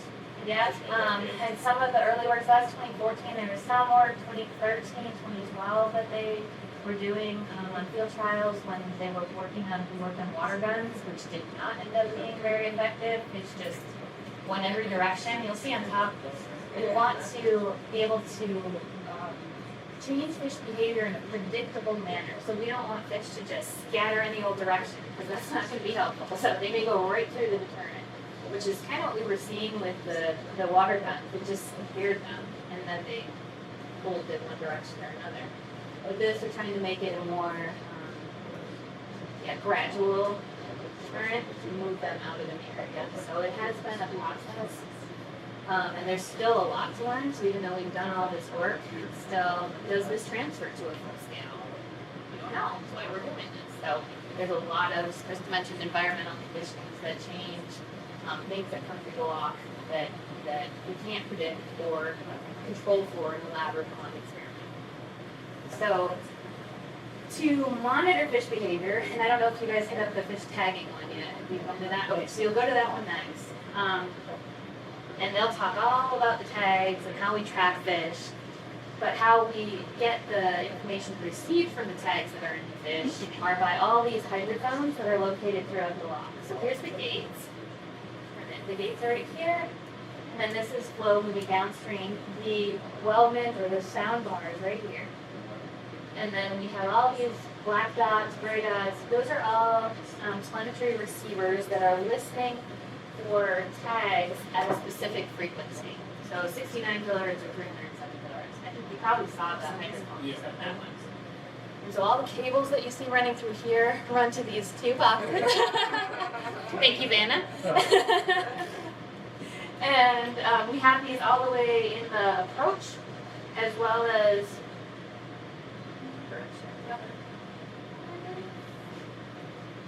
there we go, in the lock itself, and then above the lock.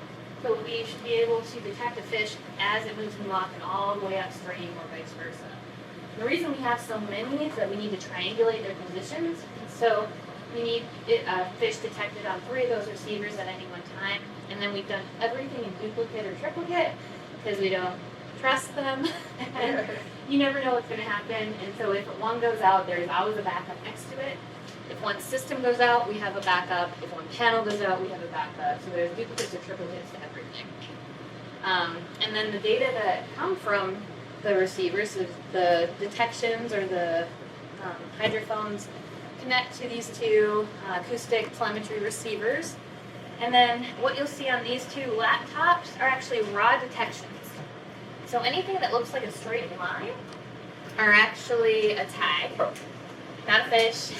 Always. So you might get excited if you see a bunch of lines on here. We actually have beacon tags out, so stationary tags throughout the approach that allow us to evaluate the equipment and make sure it's still working. So if we lose one of those lines on here, there may be a problem with the equipment. So that's why we have those beacon tags. It also allows us to tell how far a hydrophone is detecting a fish. So if we have one across the channel and it's always picking that up, we should pick up a fish always across the channel. And then we take those raw data and transform those into GPS coordinates, and we plot fish tracks, just like you could plot your movement in a boat or on a GPS unit. And we plot those here. And the one on the left, these are 2 videos from Barkley Lock and Dam. So we just finished tagging fish here, so we don't have data processed. But at Barkley, the left video is of the deterrent off, and the right one is the deterrent on. So you'll see on the left one, we see a little red squiggle go through the gray. We don't want to see that. So, at least when it's on. So, but these are the data that we'll get back and be able to have fish tracks, correlate those to what's going on at the time of that behavior or that track. Do the fish just cluster right there, or do they give up instantly? That's what we're trying to find out. So at this one, they do hang out there for a while, sometimes. And it depends on operations. We don't know here whether fish hang out here or not.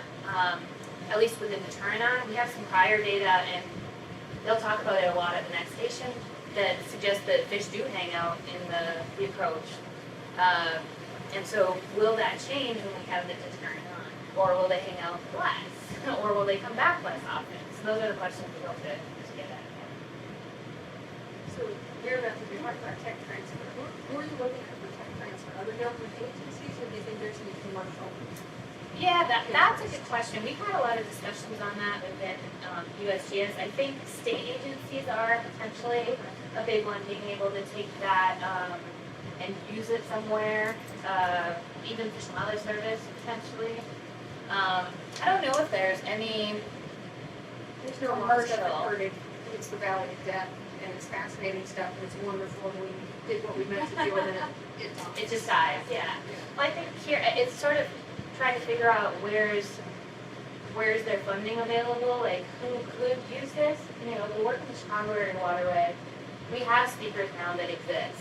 If we're seeing that fish are responding to it here, those are speakers that we can say, here, put these out, you want to put these out, you guys take care of it, you do that, and I think that would be received well at this time. So that's one application, sort of to, I guess, the Invasive Carp Regional Coordinating Committee now, or the or Illinois, or whoever would like to use that. I think that's doable. So the jump that they do, is that a stimulus to stress? Is it a stress response? Still don't have a great answer to that one, but it's not stress. It's likely a sort of a fear response, so a fight or flight. So they're taking flight. You know, they go up. Bighead carp, so their silver carp are the ones that jump. Bighead carp don't jump. They'll actually, some of the data that we have suggests that they dive deeper. And so it's just their behavioral response to maybe a predator, or what they think is a predator, or something that they think is a threat. So it's the silverfin that we want to get to. If you're worried about them hitting you, yes. But the other ones are sort of like incognito. They're laying low, but still causing, there you go. Still causing issues. Someone's been hit in the face with one. I too, yeah. Yeah. And I just want to clear, so like there are the hydrophones, receivers all up and down the river and in southern tributaries. So if these fish start moving, Do you guys share data between frequency systems? Yep. And so we have actually two different telemetry systems here. The one is this is really for fine scale positioning in the lock. And then we have fish that are actually dual tag. So the second tag that are the Venco receivers. And those are ones that are a large, long scale movement across the river. And so those data are shared among partners. We have a fish tracks database that has been developed for USGS that we put a lot of this in, specifically for the Illinois River, but also data sharing from the Mississippi River Basin. And so if the fish has that tag, we'll both be able to track it here as well as the tributaries of the river basin. Actually, all the way down to the Ohio River and the Illinois River.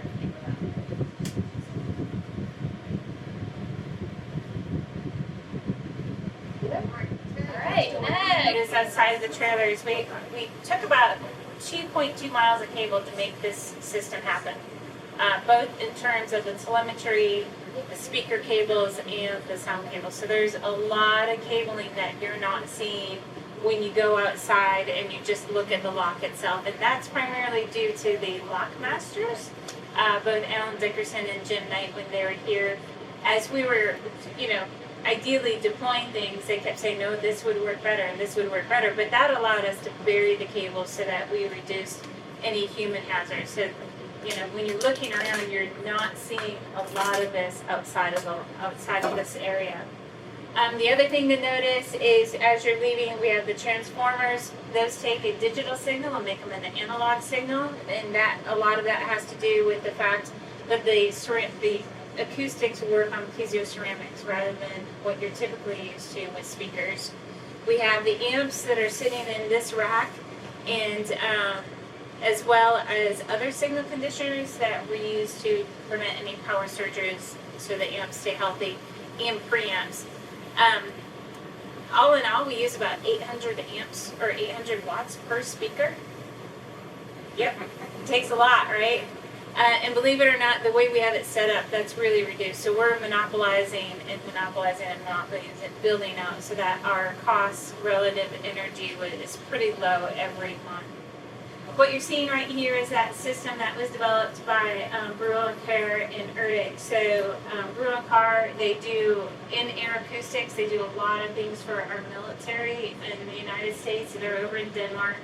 So we were able to tap into them and ask them to take some of their current software and make changes to it so that we could actually have the first ever lock array. So this is a unique, one-of-a-kind system and software.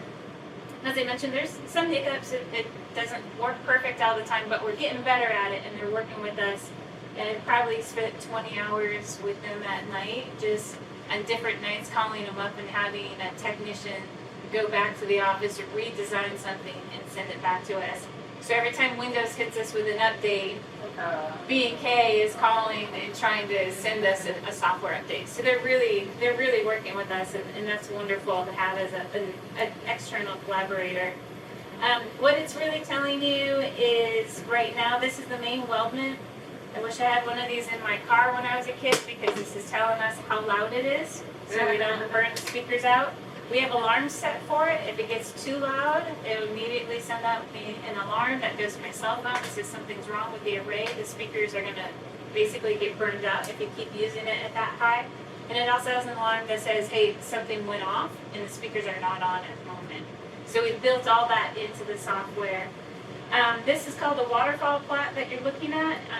What it's doing is giving you the basic idea of where the frequencies and energies are. Same thing as over here with an FFT. The difference between the two is this gives me a chance to look at the FFTs across time. This one has an immediate sound sample. I had mentioned before that the two are not one for one, so what we're putting into the water is not exactly what you're hearing. And a great example of that is over on the far screen. That's what you're hearing. So the bottom is a spectrogram. It is the exact same information that this water plot is telling you, other than the fact that this waterfall plot says we've lost a lot of frequencies in sound. And that's what you would expect as you move down the lock. The other thing that you can see in the sounds is that we have different patterns in there. That kind of gets at what Mary Beth was talking about before in terms of habituation. We're trying to change things. We don't want them to always hear the same sound coming in because they might just get used to it. So we also have about 10 other sounds that ERDIC has developed. We're going to test them this summer at Morris, and we keep creating more sounds and looking at which ones are the best performers so that we can get them into these systems as quick as possible. All of that is getting patented by ERDIC and USGS as a co-collaborator to ensure that we create this system and it's available for all government agencies or anybody who wants to use it at a later time and date. And that really kind of sums it up in the sounds. You guys have heard a lot of the acoustic stuff already, so is there anything that you have questions on? Yes, ma'am. Are there any sounds that you need to veer away from that they're effective but they're too hard on your speakers? Yeah, so initially when USGS had given us that 100 horsepower sound, I'm going to squeeze over here, Randy, and just sort of show you right in this area where there's this big amount of energy. That energy is the exact same energy pattern as the boats and the nav vessels. So when nav vessels come through and that sound's playing, we have a lot of masking, so we can't tell the difference between the soundbar and the navigation vessel. That's, you would expect that to happen, right? Cavitation is cavitation, engines are engines, and it's just a question of how loud they are. And there's some minor differences, but, by and large, there's some masking that goes around. So what we did for those signals initially was to take out everything that was above the fish hearing and only focus on what the fish can hear so that we could take that signal and kind of condense it down to the most important part. And then the other thing that we did to it is we pulled out all the information that was digital, where it was too digitized from being used over the years, and sound samples change. We buy an MP3 today, 5 years from now it's not going to have the same. Yeah, so same theory here.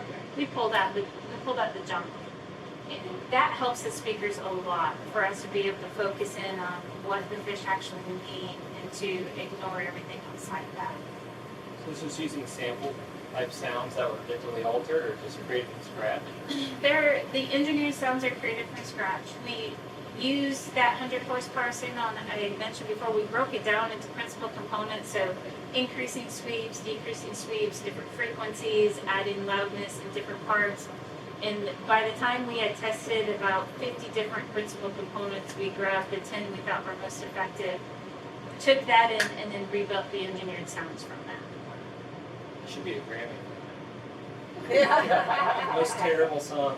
Yeah. It's pretty interesting. There's some aliasing in there as well, and that's higher frequency. So if you look at some of the what the media sometimes likes to focus on, they're like, it sounds like a dolphin. I guess the dolphins are a little bit higher sounding than that, but it does have that sort of whistle that comes back in, and it is something that the fish are afraid of. So if you use just the whistle, they'll stop for a few seconds and they'll move and then stop again. But we just put them all together to get the most effective information into one spot.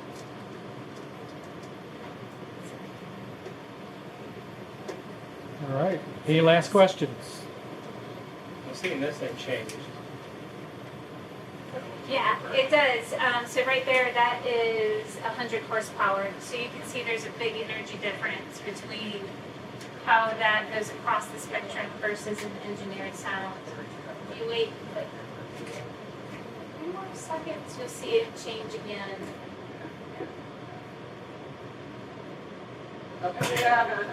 Engineered sound. So you can see where it really goes, and I cut off the energy that we didn't need.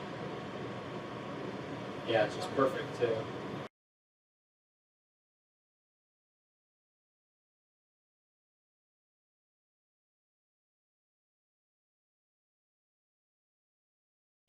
Welcome. I'm Andrea Fritz. I'm a research biologist with the Upper Midwest Environmental Sciences Center. So welcome to the tagging and tracking station. So one of the main objectives of the uADS is to evaluate how the system affects the behavior of invasive carps as well as impacts on native fish species. So to answer this question, we actually conduct surgeries to implant transmitters or tracking devices basically into our fish. So we're using two different systems here at Lock and Dam 19. We have a Vemco telemetry array that is this type of tag. And for the Vemco system, it's a system, a telemetry system that's been used by a broad range of partners within the Mississippi River and other large rivers. There's actually a receiver array that stretches from St. Paul, Minnesota, down to St. Louis, Missouri, as well as arrays in many of the other large rivers of North America. So it allows for really broad-scale tracking of these fishes that are surgically implanted with the Vemco system. We have a second telemetry array that is being used here at Lock and Dam 19. This is the HDI system. This is a different type of telemetry. It operates at a different frequency, and this allows for much more frequent positioning of the fish. So this tag emits a signal every 3 seconds and allows us to get a triangulated position on those fish as they are swimming and going about their business within the lock. So this system is what we're using to be able to evaluate more of those fine-scale behaviors and the response to the uADS, as well as response to changing environmental conditions, lock operation, and the passage of river vessels. So these transmitters emit signals that are detected by hydrophones within the river. So we have about 20 of the HDI hydrophones deployed around Lock and Dam 19. This is, you guys have been to the sound monitoring. This is a very similar system, but this is actually a fish monitoring hydrophone that detects the signals that are emitted by the HDI tags. These are a cabled receiver, so we have a network of about 20 of these around the lock. Probably over 5 miles of cable to connect all of these back to the central monitoring box that allows for recording the detections of all of our tagged fish within the system. A separate kind of receiver, this is an autonomous receiver, so this means it's basically an all-in-one package. This doesn't need to be connected to a power source, it doesn't need to be connected to a computer. Everything to record the detection of the fish is encased within this. It can be submerged, it can be deployed at remote locations, and then retrieved and downloaded to get the data off of it. We're using these to supplement and complement our cabled receiver array that's in and around the lock. We have some of these deployed on mooring cells a little bit further downstream so that we can detect fish within the area even if they're not yet up in the lock approach. We also have several of these deployed upstream of the lock to be able to have that definitive ability to document passage if fish move through the system. So is this one walk back here, or you have to come and get it? You have to come and get it. Yep. So So there's pros and cons of both of the systems, and I think the optimal strategy is to use them in combination and to be able to have that immediate real-time response and real-time tracking of fish within the critical area, right in the proximity of the uADS. Then this allows for that broader tracking, broader understanding of fish presence away from our concentrated frame. Yes, yeah, yep. And so the VEMCO arrays they're very similar. They're smaller than this, but again, they're all autonomous receivers. So they can be deployed on buoys, large navigational buoys in the river, deployed on bottom sleds or mounts that are deployed in the river. And so it allows for that flexibility, but then those receivers have to be retrieved and downloaded and batteries replaced. Batteries within this unit last for 5 to 6 months. Batteries within VEMCO receivers can last up to 14 months. So you have a little bit more flexibility. It's just a matter of how quickly and how frequently you want the data that drives how often you need to download. Excellent question. Yeah, so it is remarkable what battery technology has advanced. The HTI tags, with that more frequent pinging, again, once every 3 seconds, these tags have an average lifespan of 2.5 years. And the VEMCO tags with some of the models can last up to 10 years. Wow. These are, I think, a 6.5-year battery. And so it's just, remarkable that it allows for that long-scale, broad-term monitoring. We have some bigmouth buffalo that are tagged with the VEMCO tags. They were tagged in 2016. We have tracked their movement, and there's 2 individuals that have completed upstream passage through Lac Dam 19 every year for 5 years, and one of those individuals has gone up multiple times within the year. And so we're able to get this, this long perspective and this broad-scale understanding of long-term fish movements, long-term behaviors. And the same with carps. We have multiple carps that are tagged with the VEMCO system. Repeated upstream successful passage through the loch, some fish successfully completing upstream passage every year for 4 years. So without long batteries, without that opportunity to have that long-term perspective, we wouldn't necessarily understand that these fish appear to be learning, perhaps to provide a little Progenic? There we go! Perspectives on them. Thank you, Colonel. So it'd be interesting to look at those fish that have gone through here a bunch of times, like the carp, to see if something can go. Yes, exactly. And so the tags that are currently at large from prior to our recent release, these tags are still going to continue to provide insights into the evaluation of the uADS, as well as the 550 tags that we put out this spring. So it's and that's another beauty of the long life batteries, is that you can, they are an investment, but they're going to continue to provide information for a substantial period of time. Do you have any information on your tags, like truck tags, that if you catch this fish and find this and put it in the mail and send it back? That's an excellent question. For some other projects, there is external tagging done on some of our individuals, especially fish that are carps that are released upstream of Lac Dam 19. There's active commercial harvest to reduce the populations up there, and they use these tags, the tag carps, kind of as sentinel fish that when they're detected on receivers, that can inform the locations that could be targeted for removing fish. With those, we do use sometimes an external jaw band. That it's actually a duck tag that's modified a little bit, and it's implanted over the upper lip, so it's visible.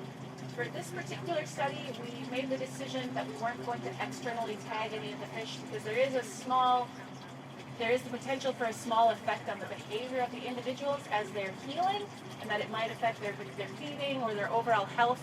So in an interest of having as authentic an evaluation of the fish behavior as possible, we made the decision to not externally tag any of our fish.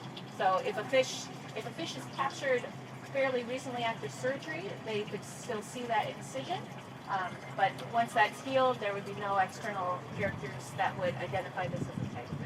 They're going to deflate it out. Well, yes, that's right.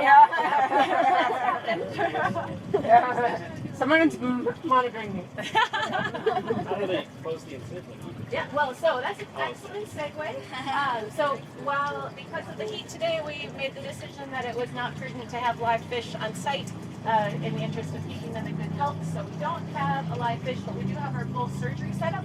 We also have a video that is not cooperating, a video of the surgery process to help you feel like you were there this spring when we did the tagging. But Bill and Amanda are going to talk through the process for actually deploying the tags. Yeah, like Andrea said, this is basically our typical surgery setup. Some of the days that we did surgeries for this project, we even had triplicate of this setup, so we were going full bore. When we do capture fish for tagging, we try to keep the health of the fish the number one concern. So when we grab them out of the holding tanks, whether they're in a holding tank or in a fish pen in the river itself, we'll try to keep them as healthy as possible. When we do choose one for surgery, we anesthetize it using the current preferred method of carbon dioxide. We lay the fish in a carbon dioxide bath just like this, and basically monitor it really closely until we notice the fish is not responsive to touch. As soon as that happens, we transfer it onto a measuring board to get its length, and we weigh it with the digital scale for its weight. As soon as that's done, we'll transfer it onto the surgery cradle and flip it on its back and put this tube in their mouth and usually close their mouth and hold their mouth shut, so that helps the water flow over the gills much better. Someone will always assist the surgeon to hold the fish down just in case of movement and to make sure it's getting good irrigation through the gills. In our video will be our tag insertion demonstration. How much do these tags cost? That's an excellent question. So the HDI tags are $330. Traditional Vemco tags are $350. And Vemco depth tags that register the actual position of the fish in the water column are $750. So again, it's good to have a long battery. Yeah. So the location that we put the tag in the fish is on the underside of it, more toward the back end. There's more room in the body cavity back here to not, so the tag doesn't put pressure on the internal organs and on the incision site while it's healing. We use real surgical instruments like a doctor would. We keep them in a tray and alcohol to sterilize them in between every surgery. First, we would use a forceps to remove the scales around the incision site where we're going to put the tag. Only remove just enough scales. The scales help protect their skin, and we don't want to remove too many. We'll use a scalpel to make a small incision, just big enough to fit the tag inside. And then we'll gently insert the tag in. I think I already did that in the video. And then we'll use a needle holder and a suture and stitch them up just like you would get stitches if you went to the doctor, had a wound, and they had to stitch you up. It's pretty much the same method. After we got the tag inside and got them all stitched up, we will put them in another tank like this, a recovery tank, monitor them for a while, make sure they will come back to good health. As soon as we see them swimming upright, exhibiting more normal swimming behavior, strong behavior, we'll release them back into the river as soon as possible. The process on the board, doing the surgery part, probably 2 to 3 minutes. We try to do it as quickly as possible to minimize stress. The whole process, maybe 4 or 5 minutes.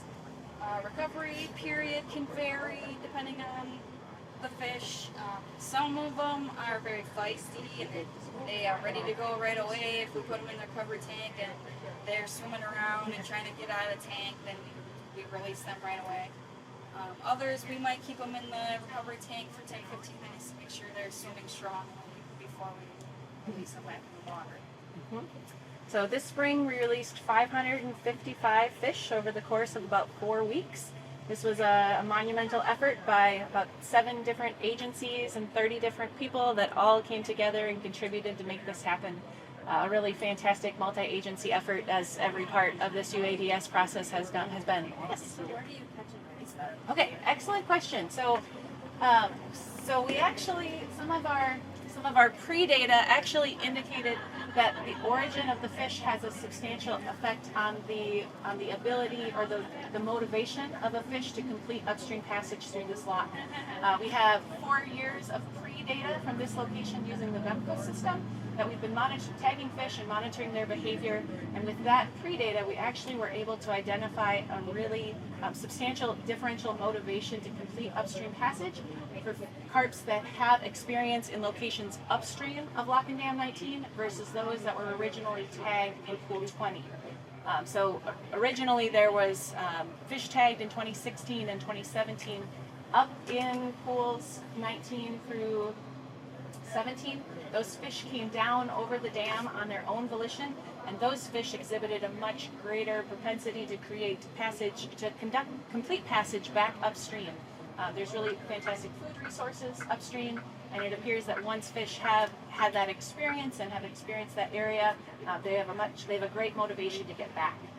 For the carps that had prior experience upstream of Lock and Dam 19, about 30% of our silver carp completed upstream passage, and in 3 of our 4 years, 100% of the bighead carp that were tagged upstream came down, were detected in the approach, completed upstream passage back through the lock. So, and multiple individuals had completed passage in multiple years. So we have a carp that completed upstream passage every year for 4 years. We have 5 bigmouth buffalo that have had upstream passage every year for 5 years. And so it really seems that once a fish is able to, again, to maybe anthropomorphize, once they've learned the system, they really appear to have a very high ability to navigate through and to complete passage back into the lush pastures of the I have a question for you. Out of all the fish that you tag, do they all survive? Is it 100% survival, or is there any data on that? Yeah, excellent question. So the question is survival of fishes, and so we have, our group personally hasn't done this, but we do have some partners with Southern Illinois University that have conducted studies on tagging mortality and the effects of tagging. And with those studies that were done in ponds, so fish are captured, undergo surgery. There's also a control group that is handled similarly but doesn't undergo the actual surgery. And the difference between the control group and those that had a surgical procedure was about 27% lower survival of those that were tagged. So maybe a quarter reduction in survival for those that undergo surgery. That again is in a pond system that isn't necessarily optimal conditions for fish that like to be in a flowing large river environment, but it is at least some information that we have. However, most of the mortality occurs really soon after tagging, and then once they have survived that first week or so after the procedure, then there's very high survival. So it appears to just be a more immediate reduction in survival, but after they're healed, we have a good likelihood that they're going to continue to survive and provide information. At some point, they're going to pass the sensor. So Yeah. somebody just disappears, you assume Yeah, Right. yeah, exactly. Yeah, and so the question for the origin of the fish, because of those pre-data that we know that those fish that have experience upstream, that actually drove our decision for how to evaluate this, that we translocated all of our invasive carps from upstream, so 250 silver carp, 50 bighead, 50 grass carp were collected in upstream locations, pools 18 and 19. Placed in fish haulers, transported down. The surgeries happened here at pool 20, and fish were released downstream. We also translocated 100 bigmouth buffalo so that we have a similar pool of native species. In 2020, we had a project slated to happen where we would do an experimental translocation of bigmouth buffalo to see if they had an increased propensity for passage. COVID put a kibosh on that, and so this year we just had to jump into it and do the translocation in conjunction with the uADS evaluation, and we shall see if bigmouth buffalo that have experience in those upstream habitats, if they also really want to get back to those locations. Yeah, so the goal again is that we're using the most motivated fishes that are going to have the greatest desire to complete passage, and that will hopefully provide the maximum amount of information that we can on how the fish is responding to uADS.